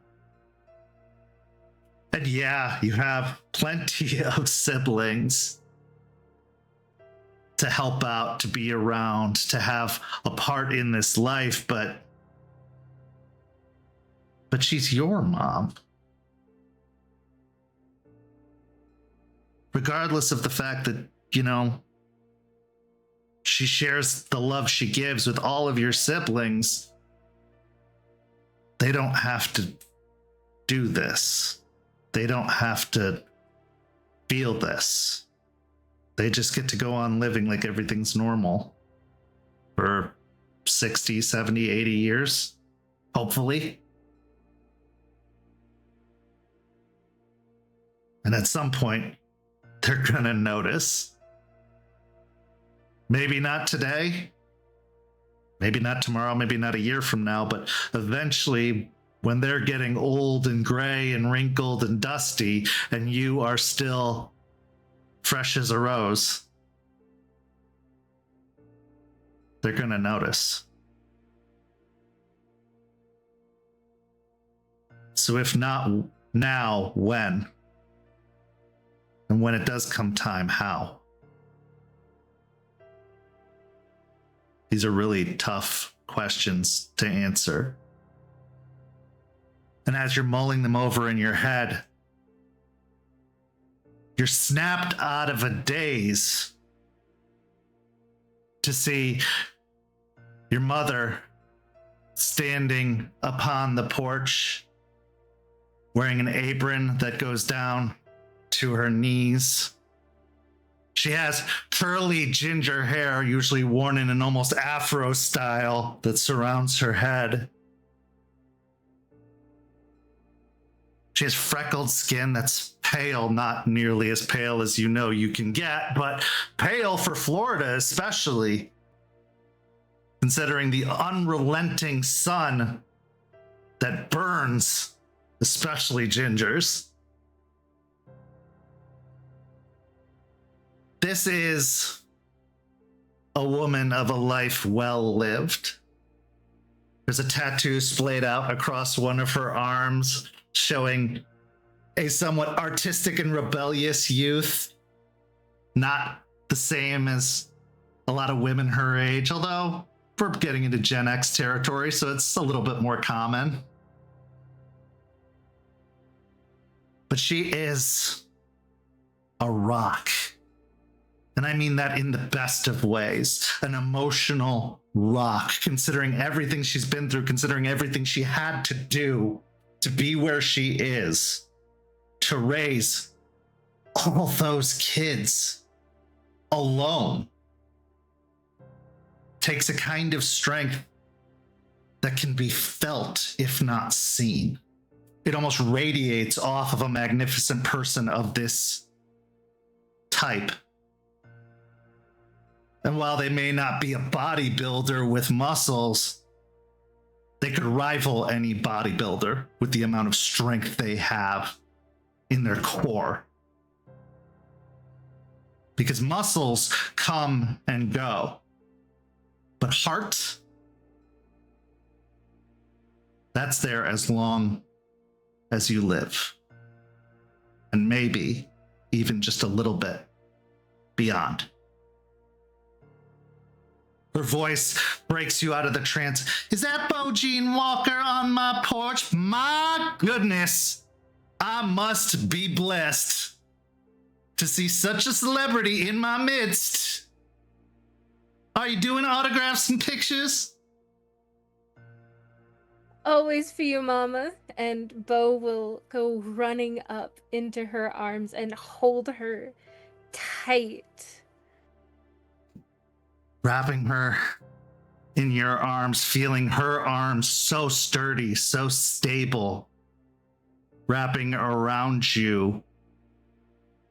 It's like being put in the most comfortable of vices. So much so that you almost feel like your bones crack as she lifts you up off of the ground, because she is surprisingly strong in body as well as spirit.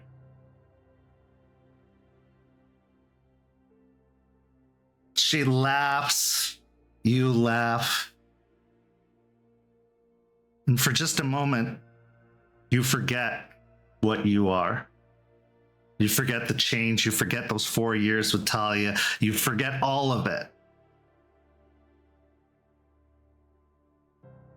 Until that smell hits. Until that sound graces your ears. The sound of a beating heart. The smell of skin and sweat and blood. Roll me a composure and resolve check.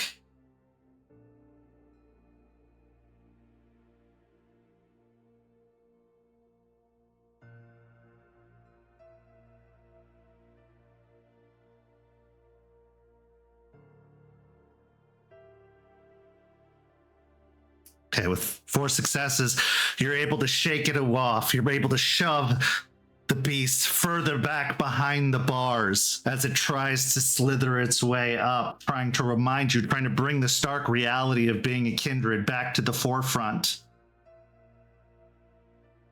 And your eyes are drawn to the source of the smell of blood, and you see that your mother has a bandage around one of her hands. Likely from having cut herself. You can even see a little bit of the red coming through the bandaging. At this moment, your mom breaks the hug, just holding you at an arm's length away, and says, "Let me get a look at you. Oh my, you have not aged a day. You look marvelous, my dear." Yeah, I got a little bit of work done to keep the face as long as I could. Well, you get yourself inside. I have cooked us a wonderful meal, and I am so excited to hear about all the magnificent things you've been up to. She takes your hand and almost pulls you into the house. And even though you know you could probably pick her up and throw her if you wanted to, with all of this newfound strength you've gotten, you can't help but just let yourself be led.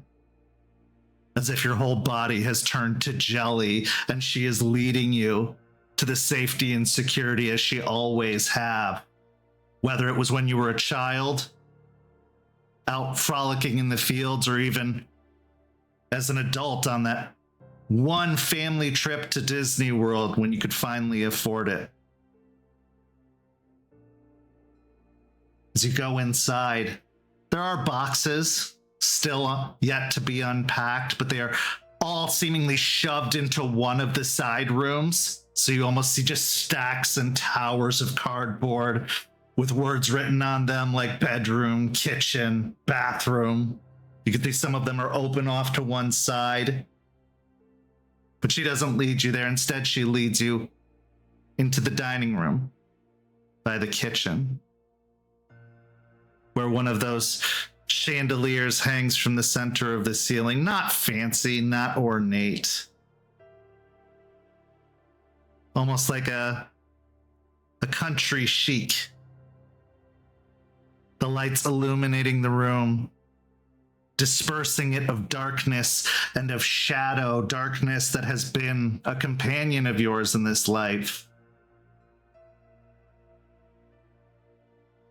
She leads you to the long wooden dining room table that you remember from home, with the several chairs around it where you can almost see all of your siblings sat around for the many, many family dinners growing up. The table that you would do your homework at when you didn't feel like doing it in your room, when you needed to be connected, when you needed to hear noise, whether it was mom cooking in the kitchen, whether it was one of your brothers in the living room watching TV, This is the soundtrack of our lives that we often take for granted until it's gone, until we've been away from it. Your mother almost seats you in a chair, just leading you by the shoulders and pressing you down into the chair before she scurries off into the kitchen and comes back a few moments later with a plate that's steaming warm, a glass filled with your favorite beverage, Mama's sweet tea. And she immediately sits in the chair next to you, not at the head of the table or at the center where she would often sit for those meals, but next to you. She places a hand on your shoulder and a hand on your lap. So tell me how things have been, Beau. I want to hear all about it. I've been seeing little posters with your happy shining face on it around town. Things have been crazy, Mama. Started doing work at a bar, and well, more and more people stop by, and I've even started writing my own songs recently. I would say that I'm surprised, but I ain't. I knew you always had it in you. You were always the creative sorts, writing your poetry in your little notebook that I knew were one day going to be songs, and now it's your time to shine, my dear. It's been a long time coming, and you deserve it. I'm going to have to catch me one of them shows. Yeah, actually, the bar that I usually perform at isn't too far from here if you ever want to catch a show. I absolutely do. I will catch every show as long as I know when they are. Besides, once the sun goes down, not a lot of work for us to be doing at this new gig we got. I haven't even told you about this. We got this fanciful new job. They bought out the farm and they set us up with this nice ranch outside of the city, much bigger than our old place. And they even got us this nice greenhouse in the back, so I don't have to be too far from the farm. In my age, I just felt like it would be better to slow down a little bit and let your brother do most of the manual labor. And while it was hard to say goodbye to home, it wasn't as hard as I thought it'd be. Besides, if it means being closer to you, it's just a house. That house holds so many memories, though. But home isn't a building, it's the people that make the building. That's right. And it's your mind, and she actually pokes you in the forehead. That's where those memories are kept, so if anything, it's your head and your heart that make it a home. And you better be taking care of that head and heart. You may look good on the outside, but I remember when you would sneak off to grab drive-through before dinner. I've been taking care of my body, Mama. I've been trying to recreate some of your recipes, and nothing quite tastes like your cooking, even my half-baked attempts. Well, nothing ever could. And you better bring yourself back around time or two. We gotta have our weekly dinners again. Yeah, I'll come around as often as I can, Mama. What's been keeping you so busy? Besides being a big old country star. I ain't quite that big yet, but on top of doing music, I've been doing some work, some delivery jobs here and there as often as I can get them. And you, had your eyes on anyone special? I mean, I have to assume that if someone's gonna take you away from me, they might be a special person to take up so much of your time. There was someone, but that ended rather harshly, and been recovering from that. Oh, sweet. It's their loss. Because you are a catch. Just like all the Walker children. Speaking of, how's everybody? Everyone's good. Little sister's grinding away at the college. Staying with your uncle, of course, while she goes to school. And, well, your eldest brother, he's been working the ranch, taking over full time. Apparently working on some new kind of crop, and he told me I wouldn't want to know what, so not to ask any questions. So I'm not. But apparently, due to some legislation changes in the area, there is business to be had for a certain kind of agriculture. I'm not naive and not a fool, and while I would normally disapprove, it's what got us this house, it's what's getting us a secure future, and I'm not going to complain about that. Yeah.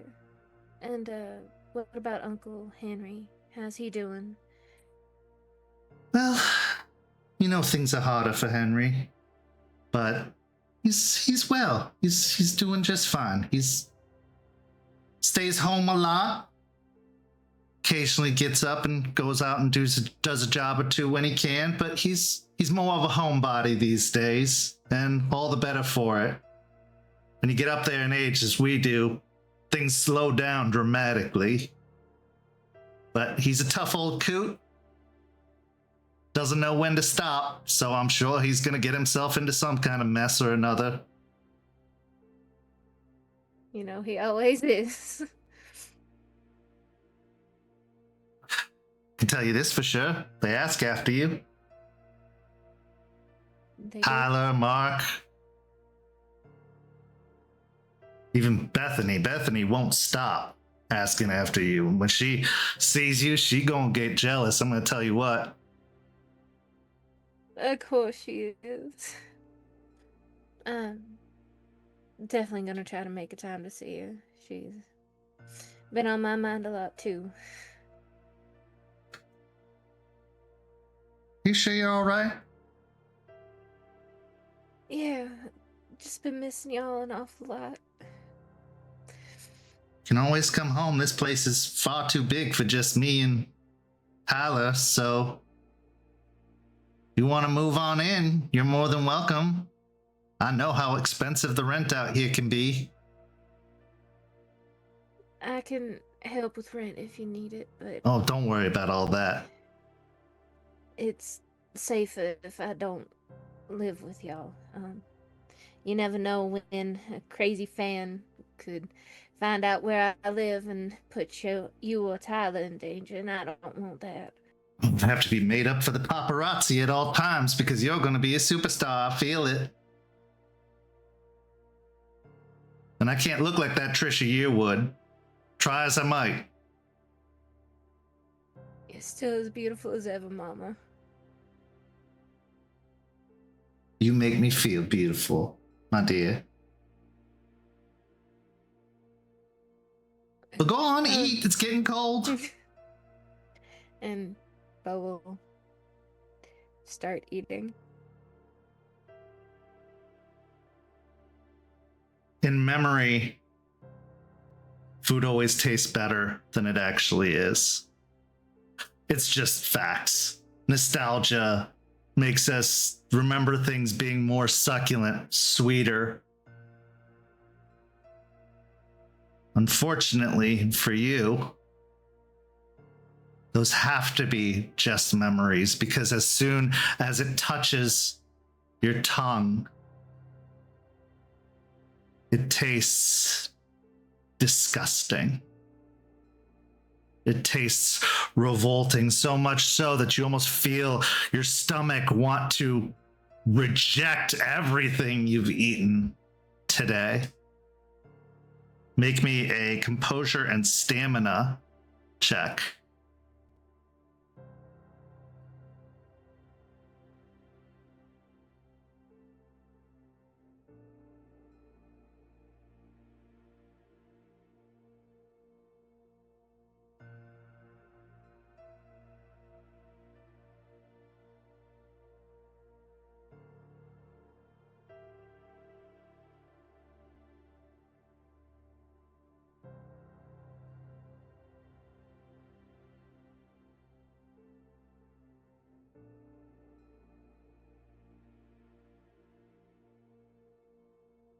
3 successes.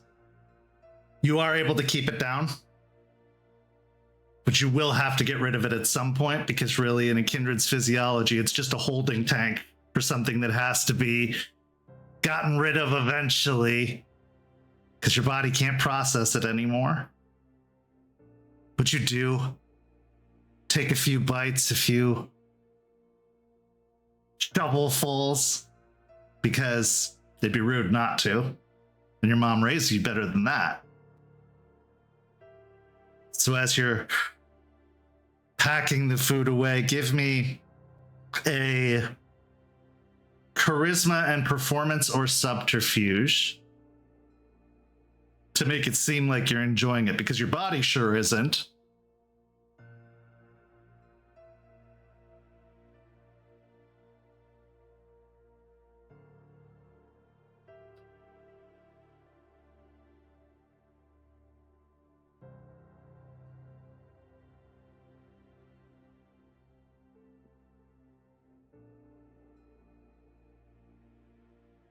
Okay, 3 successes. You are putting on a fantastic show. That's for sure. But you are eating a little bit slower than you probably would have once upon a time, because it is awful. It is torture pushing this into your mouth when you know the only thing you need, well, it's also handily available. And you can feel that beast inside of you. Why are we doing this?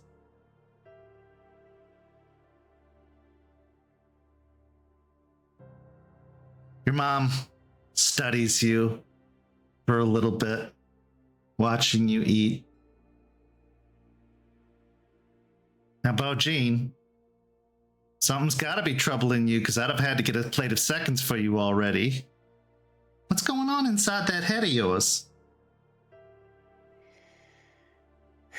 I've been hoping to avoid this, but they'll take her hand and turn towards her. Before we get to that, I know it is almost Mother's Day, and they'll pull a little box out of one of their pockets, and inside is a necklace that has all of the birthstones of her siblings, and it says Mom with a ribbon across the metal heart with the stones. Her eyes go wide and one of her hands goes to her chest as if taken aback. Oh my goodness, this is lovely. You didn't have to do that. I know I didn't have to, but I wanted to, Mama. You deserve to wear something as pretty as you, and that has all of our birthstones on it, so that we're always close to your heart. You always are. Always. And this is just a beautiful reminder of that. And you are far too sweet. And the others now have stiff competition, I'll tell you what. Thank you, Beau. This is lovely. Of course, Mama. So what is it that's got you all frazzled? There's some people that are after me, and I'm gonna need to say goodbye for a while, and I don't know when I could come back. But I wanted to say goodbye proper, not just leave like Daddy did. Wait, what? What do you mean, after you? There's been some fans, crazy fanatics that you know how scary people can get when it comes to people that are famous that they like, and I don't want to put any y'all in harm's way, like I said. Well, have you talked to the police? You know the police ain't gonna do shit. I tried.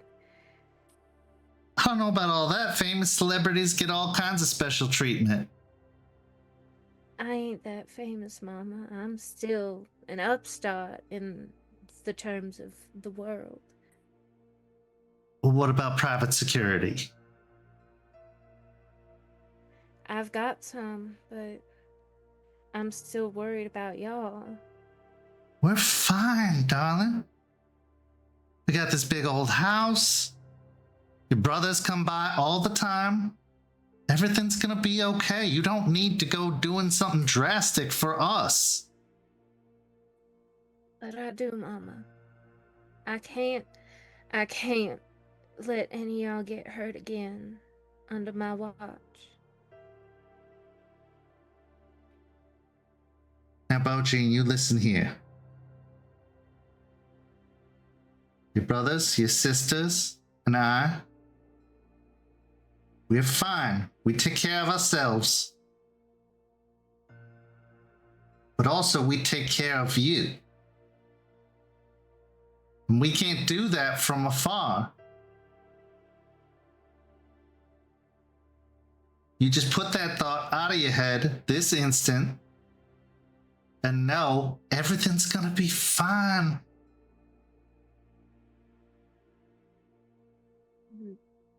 They'll pull their mother in tight for another hug, holding on to her to hide the red tears that well in their eyes.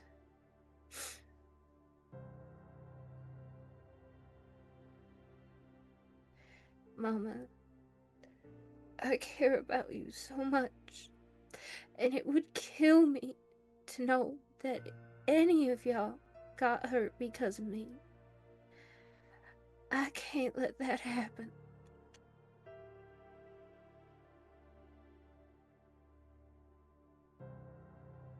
Roll me a charisma and persuasion. I would like to also activate awe Okay. and use my beautiful if able. Yeah, absolutely.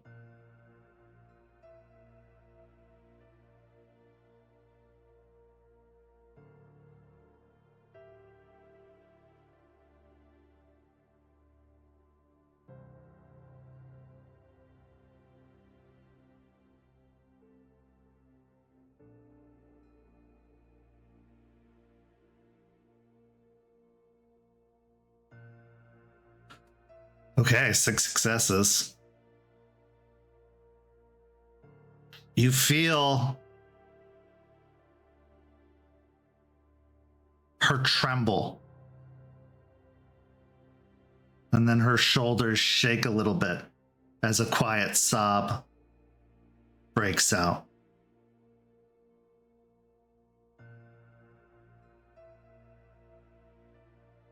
I understand.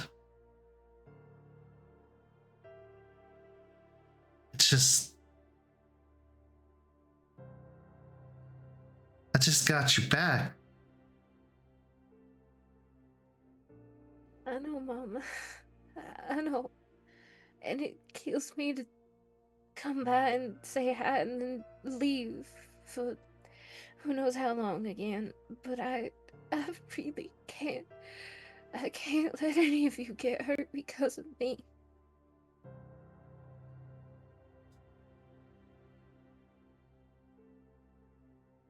I know. You always did care about everyone else before yourself.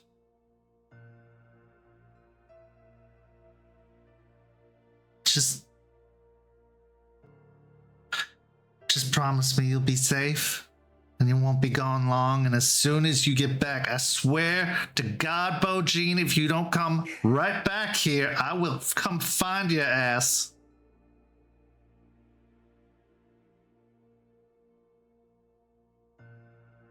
I promise, Mama. I promise on my life that I will come back and that I will be safe. Are you sure about this? I'm sure, Mama. You know I wouldn't say it if I wasn't sure. Your sister's gonna be really upset. I know. And I know she's gonna try to hunt me down, but she shouldn't. She shouldn't do it.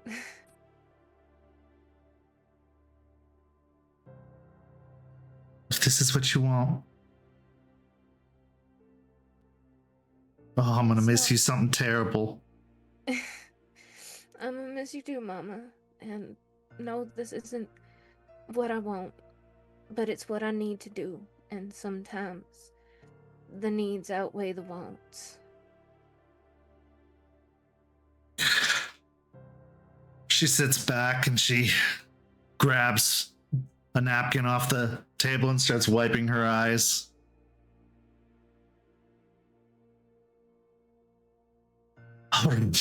All right. Well, everything's gonna be fine, and you'll be back before you know it, and all of this will just been nonsense.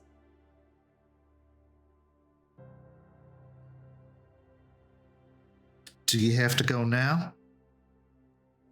I've got a little bit of time.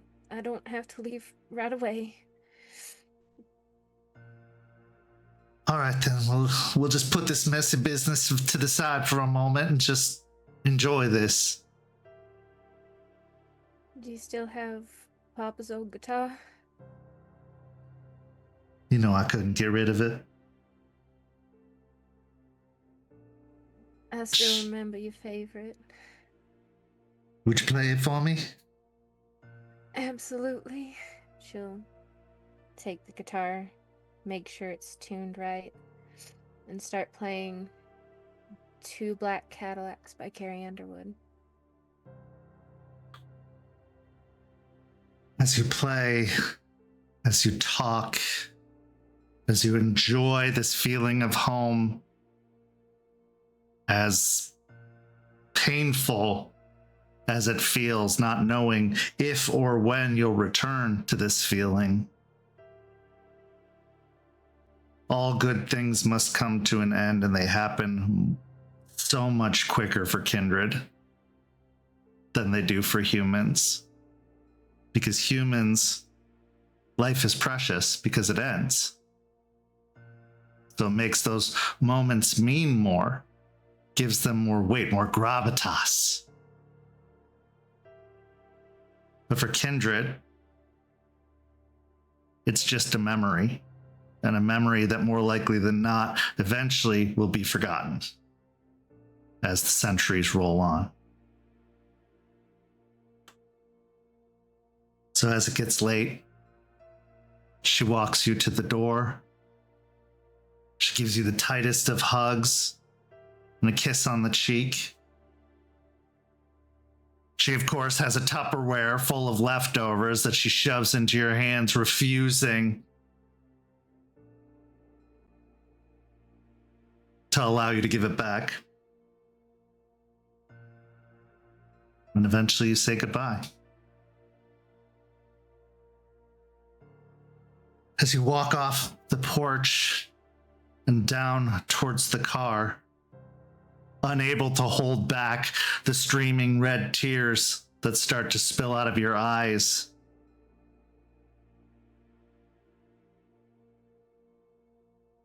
you approach the car, and another figure emerges from behind it.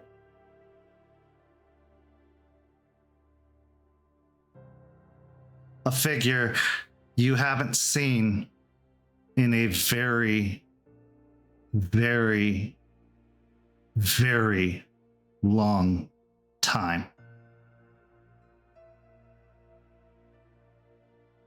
He doesn't look like he's aged a day, which is something that you know has a much grander meaning behind it. As your father, pale as your mother, maybe even more so, steps out around the car. He's got a brown beard, just as you remember, that's a little bit messy, a little bit unshaven around his face, a mop of brown hair atop his head. He looks like he's possibly in his mid-30s. Still, even after all this time.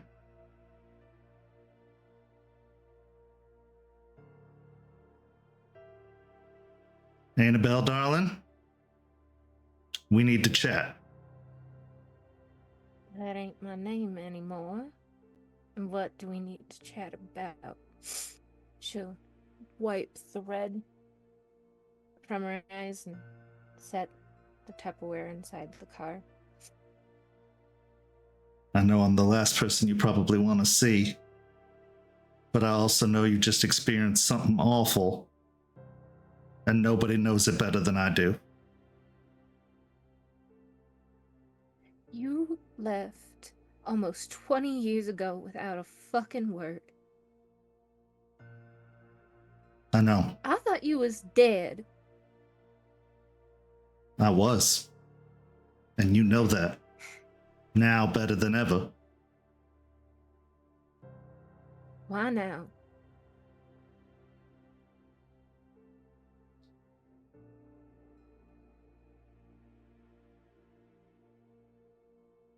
Because I have a message for you. From who? I think you know who. Talia? Yeah. You working with her now? No, don't go thinking that. But I have others that I have to work for, and those others are very powerful people, and I have to do as they say, or else it's worse for both of us. And I didn't want it to be me. I told them to send anybody else, and they refused. I didn't want to bring this hurt upon you. But you know how they can be.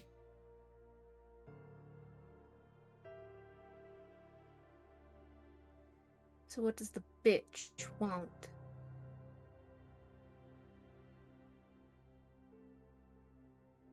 Doesn't make much sense to me.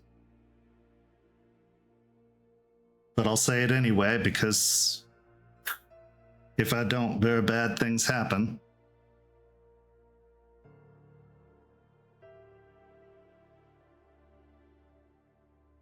She says,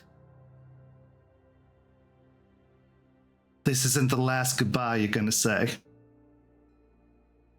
Hopefully you'll get the chance.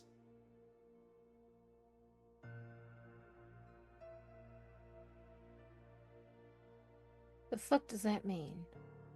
Your guess is as good as mine.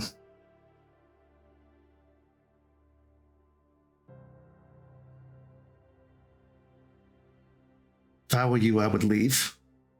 Get out of town, run as far as you can. And I know I'm the last person that you should be getting that kind of advice from, but you know how dangerous these people can be. And if they didn't have me on a fucking leash, like they have for the past 30 fucking years, I'd go with you.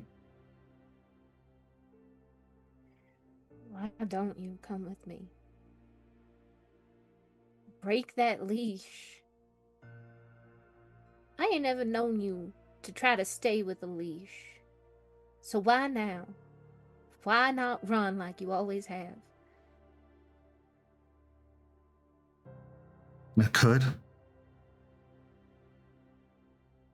But if you think you would bring danger upon your mama,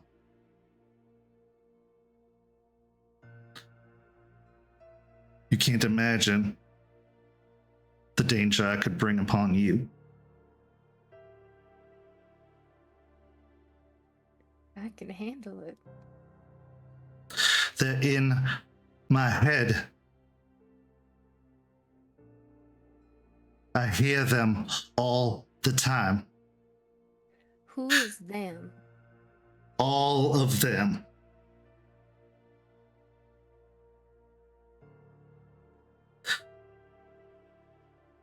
And if they wanted to,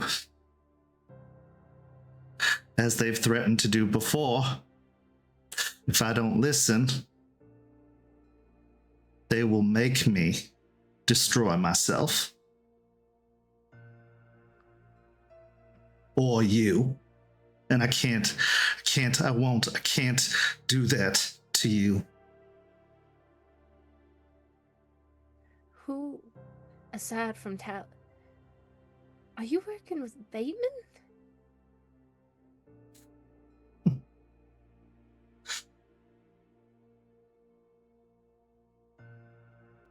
Working with is a very strong choice of words.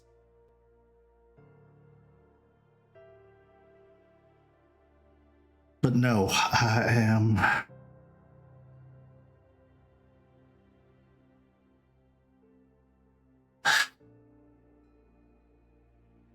under the control of Masterson, his seneschal.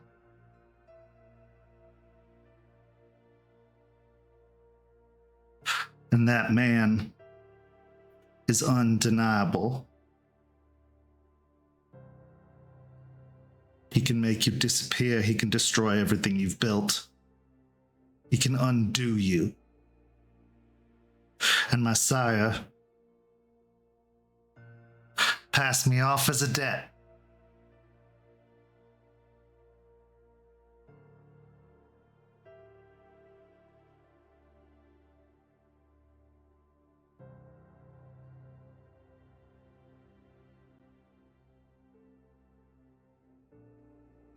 So there was another woman.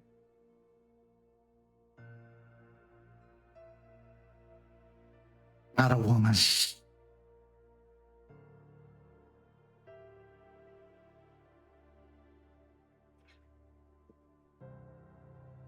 That's a grievance I can settle later. Ask about who. Let's get in the car and drive before your mama sees us. Right. You know she'd grab the shotgun if she fucking saw you. And I wouldn't blame her. I'd welcome it, but they put commands in me to avoid those types of scenarios.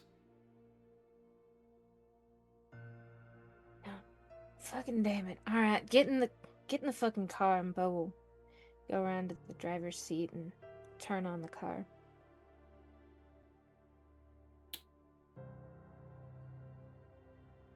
As he climbs in, he looks so much smaller. A broken man, a tool, a plaything, a toy. This is what kindred society does. It uses you up and spits you out when you have no more use. Fortunately, Jeremy Walker, your father, has found a way to stay useful. At least for the time being. What that means for you, well, we'll just have to wait and see, won't we? As you drive, where are you headed?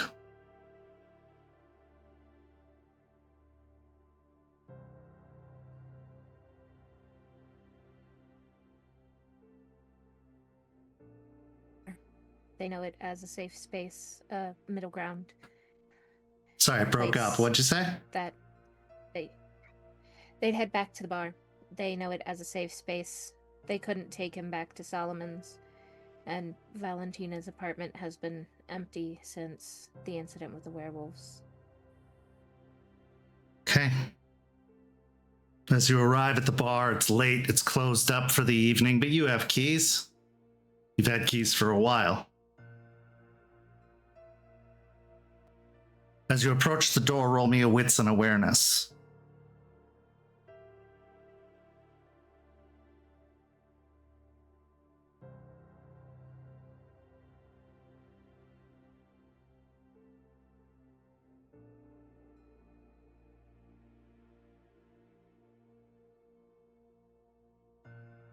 One success. You too distracted by all of this outside stimulation that's happening, seeing your mother saying goodbye, your father reappearing after 30-something years. You can't even pay attention as you turn the lock and open the door and go to step inside. And then you flick on the lights. And what you missed seeing before, you see now. James Richard Kennedy, also known as Jimmy or Ricky, depending on who you are and when you say it, is splayed out on one of the tables. His entire midsection has been torn open. His entrails missing. His face a lifeless scream. And a rose placed where his heart should be.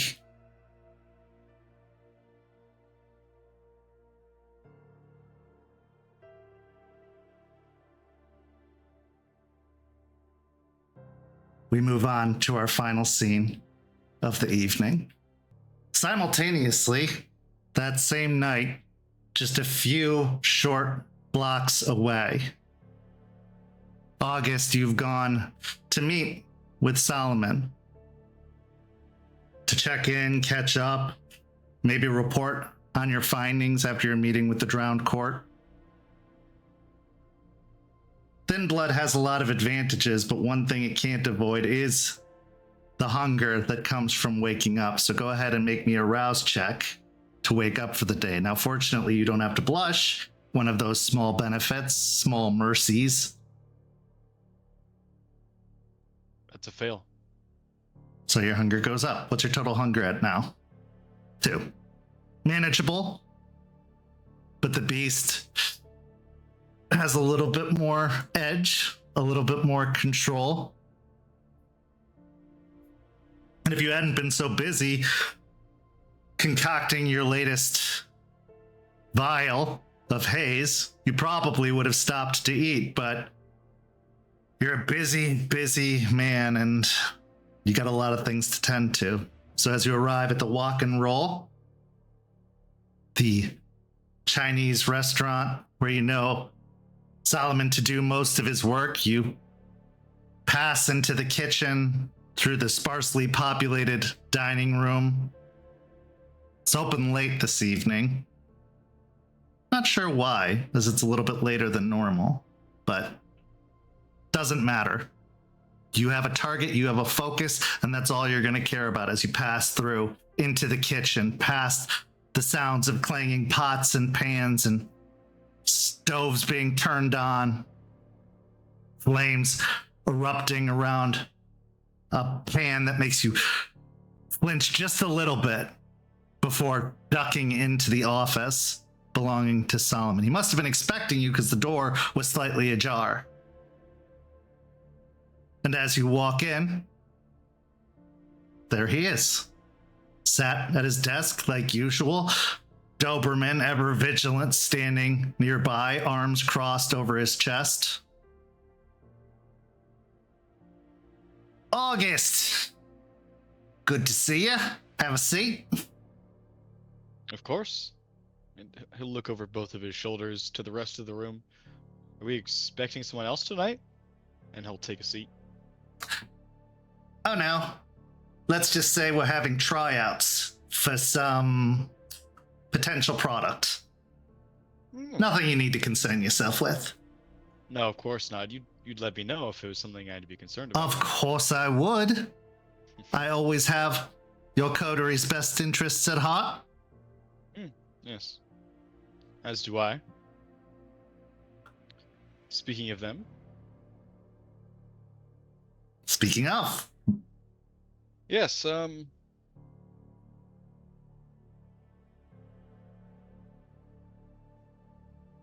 my apologies. How goes, from your perspective, our recent escapades? Well, that's a complicated question now, isn't it? Complicated question for a complicated man. I think when you have a job, you do the job effectively. I think when left to your own devices, that's where problems start to crop up. Like Valentina, for example. You're damn lucky you made it out of that. Now, I know you're smarter, and I'm not even going to get into your reasons for doing something so stupid. I'm sure there's something, and I'm sure it's your wits that got you out of it. It's none of my business. I don't really care, to be completely honest.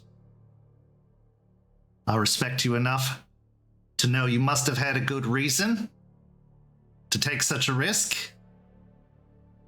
And the fact that you're here tells me you have the ability to get out of sticky situations, something I've always liked about you. So as far as my overall assessment of your group, you're doing well. But you got some housekeeping to do, some decisions to make, some things to straighten up at home. And I think you'll be right as rain. But otherwise, I'm pleased with the work you do for me. A little bit nervous about the trouble you might bring home with you if you keep going about doing things a little dangerous like that. We just got that deal with the werewolves. Now it looks like it might be time to renegotiate, it seems.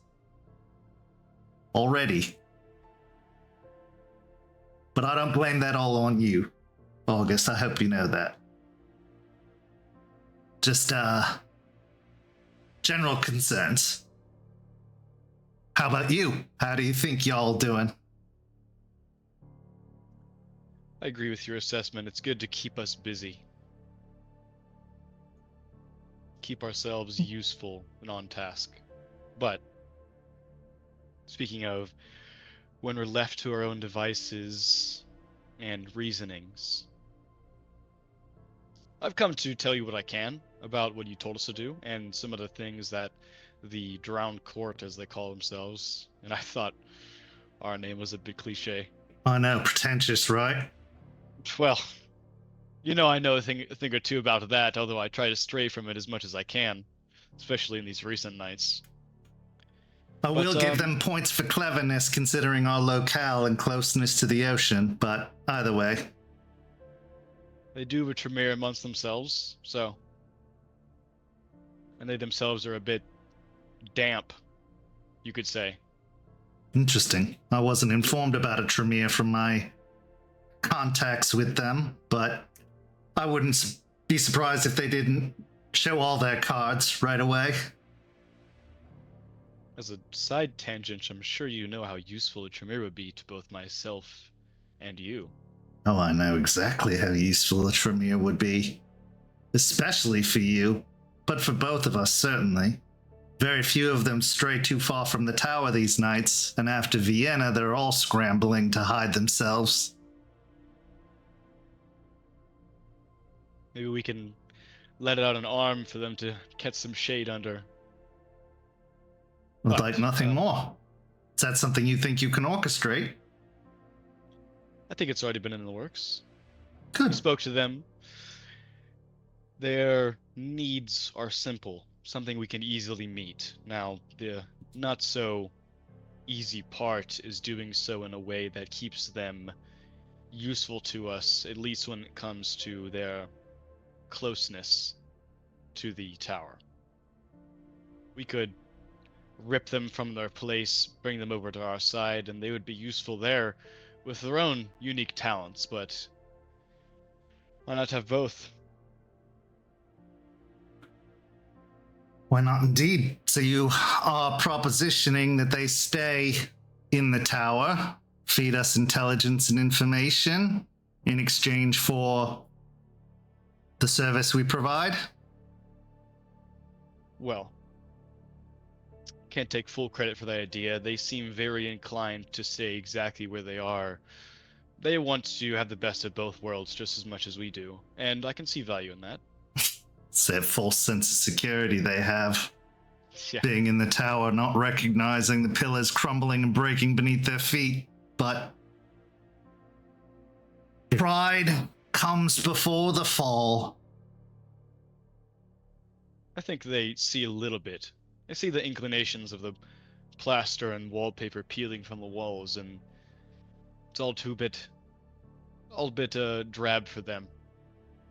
But like you said, they were on the fence, and I feel if we do this properly, the fence is where they'll stay because that's where we tell them to stay. Couldn't have said it better myself. So they offered a deal. They will give us information on the circuitry system. Something I asked for personally. I know you'd like that.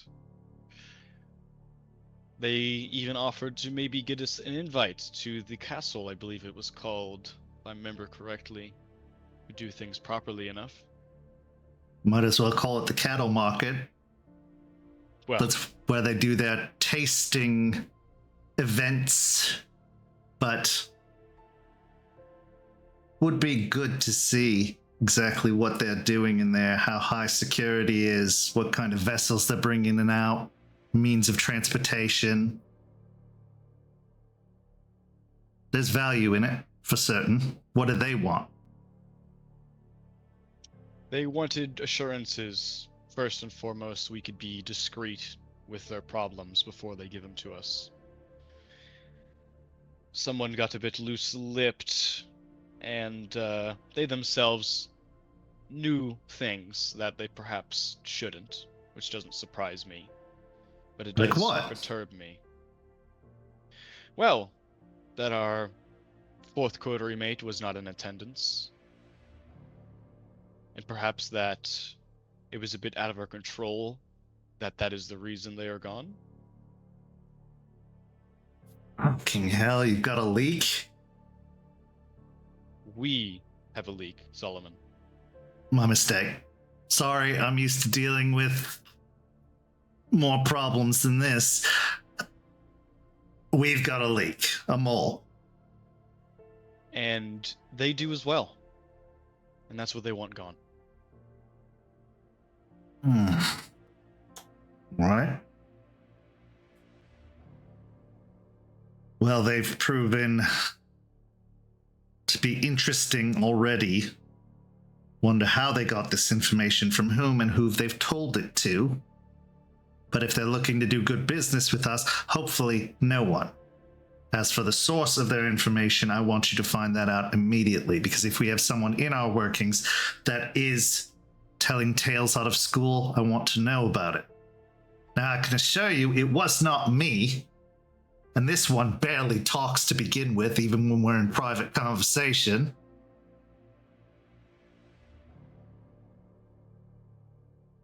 But it has me asking questions of some of the others I've dealt with. I tell you what, since this is our problem, I'll tend to things on my side, you tend to things on yours, and we find this leak and we stop it as soon as possible. I don't like a sinking ship, because I won't go down with it if it does. We have that in common. It's one of the reasons I keep you around, August. Like mines. Now, my first instinct, of course, is to ask for a bit of manpower from your side, some guards in the meantime, but I think that's not wise. If we're truly to catch the leak, we need to make sure they're unaware that we're even looking. Agreed. So I propose a bit of a misinformation campaign. Of course, it's going to take some time to find this properly and root it, or rip it out from the roots. We're going to need to do this job first for them, and then afterwards, enlist their help in finding it. I like where your head's at. Bring this to the rest of the group yet? No. Due to the fact of the sensitivity of the situation, it seems some of our other coterie mates are a bit distracted with their own affairs. One of them could be the leak. I'd say keep it close to your chest, just between us. And, I might be able to provide a little bit of extra incentive for them to do this side job. Reporting just to you. Well, as for their side of the leak itself, semantics, really. Me and Jeremiah have this one handled. If we need your help, of course we'll reach out, but I just wanted you to know that there's something in it, not just for the coterie, but for you as well. You did set up the meeting after all. Want to show some respect for that. Well, I appreciate that. All right. Well, all of this, someone else could have told you, but the reason I came tonight, some more personal matters still in the realm of business. I've started, we'll say, filling out the territory as much as I can. What we hold is small neighborhood. It's good for feeding, for some, of course, with less delicate palates. But it needs to be developed before we can ask for more. We need to make sure what we have is being made use of. All right, enough with the explanations. What is it that you want or are doing that you want to make me aware of? I'm going to be inviting some kindred. Some from inside Sulphur Springs on the side, some from out, into the territory. To be under, not just mine, but the coterie's purview. And of course that reflects on you as their usefulness. You asked me to do a job, I'm more capable to do it now. Or I will be. So you're going to have your own foot soldiers? Is that what I'm to understand? Oh, I place a bit more value than that on them, as you would too. Let me tell you, I was in the military once, and I agree. Soldiers deserve a little bit more respect than that, because one foot soldier can turn the tide of an entire battle. But, all right, I'm keen on this, as long as they understand the expectations of being in this territory and they don't cause us more problems by getting messy in their affairs. This place already has more attention than I would have ever liked. That's coming from a future Baron. Being a Baron isn't always about being flashy like Sebastian, or an iron fist like the Ventru. No, sometimes a barony that hangs towards the middle, easily overlooked, provides certain opportunities that those at the top don't have. You know I won't argue with you on there, but a baron is only a baron if it's declared so, at least in the eyes of being recognized, and as I take it, at least from what I've been told, and what I can infer, of course, Jeremiah and Beau had a bit of a conversation with one recently, of course, as you know, and they're looking to bridge those gaps. And before that can happen, you and I both know, a declaration needs to be made. Does indeed. And what better place to do so than in front of all the others? But I need to make sure our house is stable before that happens. Because if it's not, it's just going to get knocked down, made out of twigs. We plug up the leak. We make sure business is solid and steady, get an in with the cam, and information from there. That's a position of power others can respect and admire. Sulphur Springs isn't considered a valuable piece of land in the grand scheme of things. I intend to make it valuable. That's exactly what I'm doing here with my little project. I agree. Make A the populated territory- barony also helps give a little bit of weight to it. So, I can count on your assistance in this matter then? Yes, you may proceed. Let me know what you need and what I can provide. Then I'll make sure it's done. Now, not all of these kindred, per se, are of the 13th generation. I don't care what they are. You know I don't judge.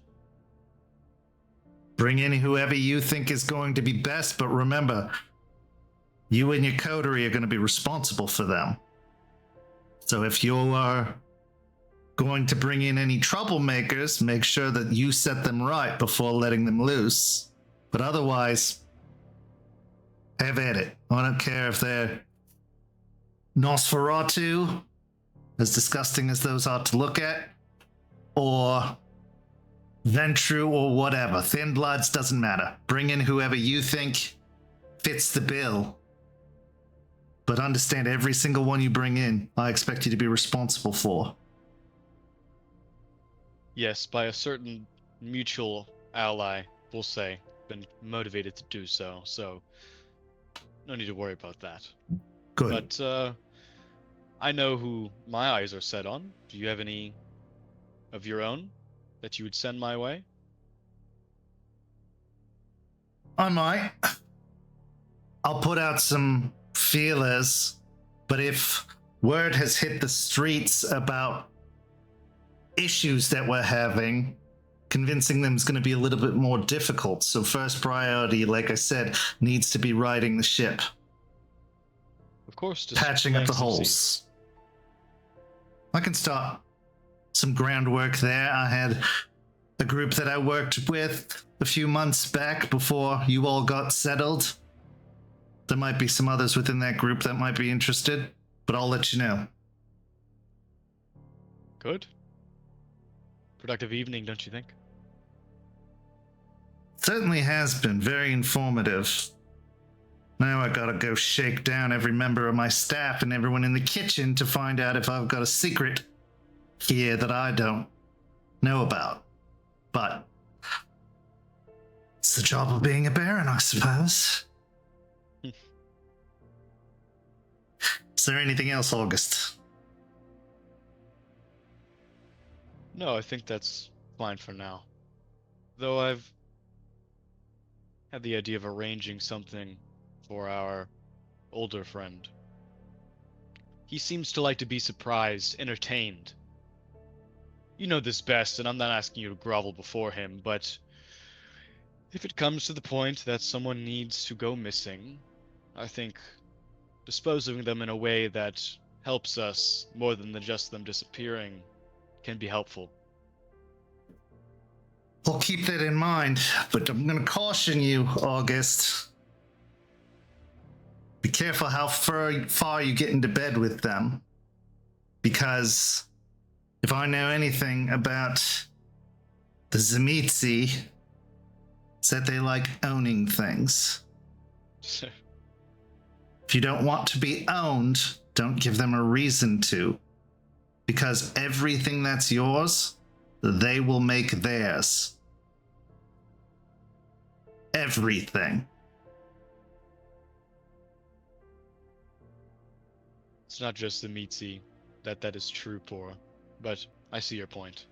Yeah, but they can't help it. Right, yes. That is Blood just and all. in their blood, yes. It's not a choice. It is their way of life. Or unlife. There's a reason the stories are told about the castles and the poor little villages down below. That's how they want to be viewed. That's the narrative they've put out. That's what the great dragon put into the world. And even he's a pile of ash somewhere. But carry on. Just heed my warning. I was willing to do business with him because I didn't want him to want what I have. But you are your own kindred, so you can decide for yourself. I don't make it a habit of standing in front of people. But for this one, it seems it's already happened. So I keep them from wanting what is yours in replacement for something else. But I understand your point. I take your advice. I always have. I know. Just be careful. I know this is a business arrangement that all of us have, but I'm growing rather fond of your ilk. And I don't want to see it taken from me just because a certain elder got bored. If that's the case, we might as well be in the camp. Hear, hear. All right, go on then. Let me know how the recruiting goes, and for God's sake, if the leak's on your side, plug it. Oh, yes. It's time to start digging on that end. By any means necessary. You don't have to tell me. Well, I just want you to know it's coming from the Baron, by any means necessary, in case anyone takes umbrage with that. Very valuable. Thank you. Appreciate that. An excuse, something I usually have to come up with myself. I don't want my dirty laundry littering the streets. And it's not even mine, I just take responsibility of it because it's your group, and you're my group. Go on, before I fucking keep talking some more. Okay, alright. He'll look to Doberman and just stare at him for a good 3 or 4 seconds. Oh, good talking to you, old boy. Yes, thank you. And he'll leave. He just shakes his head a little bit as you walk out. How'd you feel this conversation with Solomon went? What's going through your mind? He feels that some of the stuff he was telling me wasn't exactly surprised to hear. Not that he ever really is. But he's interested to see how far someone really go for that, for lack of a better term, sympathy, maybe reliance he has. He's built relationships in the past, but they were out of necessity. This one, he decided to step into for a second time, even though he didn't have to. And, of course, the viewpoint of Solomon towards his clan, we'll say, is favorable. So now the real work begins on that end. He has his excuse, his blessing, you could say, and that's all he was really missing, though he didn't really need it in the first place. As you head out and get into the car, start driving your way back to your haven, the car actually passes your haven, keeps going. Suddenly, you start to feel queasy, nauseous. Go ahead and give me a stamina and resolve roll.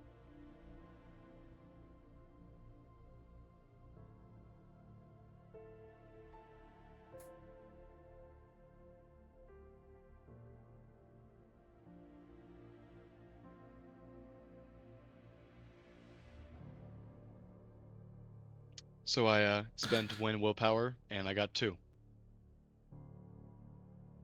Almost like bile rising up in your throat. It feels like acid is starting to burn within your gut. It starts to come up through your mouth as you start gagging until blood starts coming out in gouts from your mouth. Starts leaking from your eyes and your ears and your nose. You start vomiting. You go to grab the door because you don't want to throw up in the car, but the door's locked. And as you pull on the handle, as you try to reach for a way to open it, you can't. You start throwing up violently in the back seat. And as you do so, your hunger rises to 3, and then 4, and then 5. The whole seat covered in blood, the floorboards covered in blood. You look violently towards your driver because they're a source of blood. They can take away the hunger. But it's not your driver looking back at you in the mirror. It's a very wet man wearing spectacles with curly hair atop his head. I knew that if I brought you back, I could get in their good graces, Augustus. Thanks for the opportunity. And as you go to reach forward to grab him, the last gout of blood emanates from your body, and you fall into torpor. This is where our story comes to a close, but not without one last scene. Our final scene begins at one of the most ostentatious buildings I've ever seen firsthand.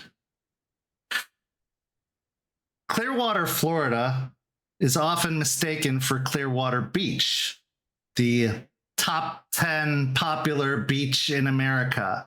But the city of Clearwater, just across the bridge from the beach, belongs to one group, one very, very prestigious group, the Scientologists.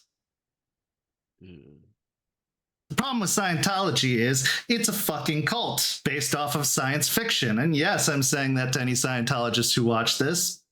And it makes for a wonderful cover for Clan Tremere. So as a car pulls up within the parking lot of the Church of Scientology, a building that takes up a majority of a block on all sides, with a bridge leading over to a gigantic hotel it also owns, as well as many other businesses in the area. The driver, that we now know to be the good doctor, steps out of the car and is greeted by several individuals in suits who stand nearby. Did you get him? Yes, I got him. We can continue the experiments. As they move to the back seat, they pull open the door to find the bloody mess that is in the back and the unconscious August.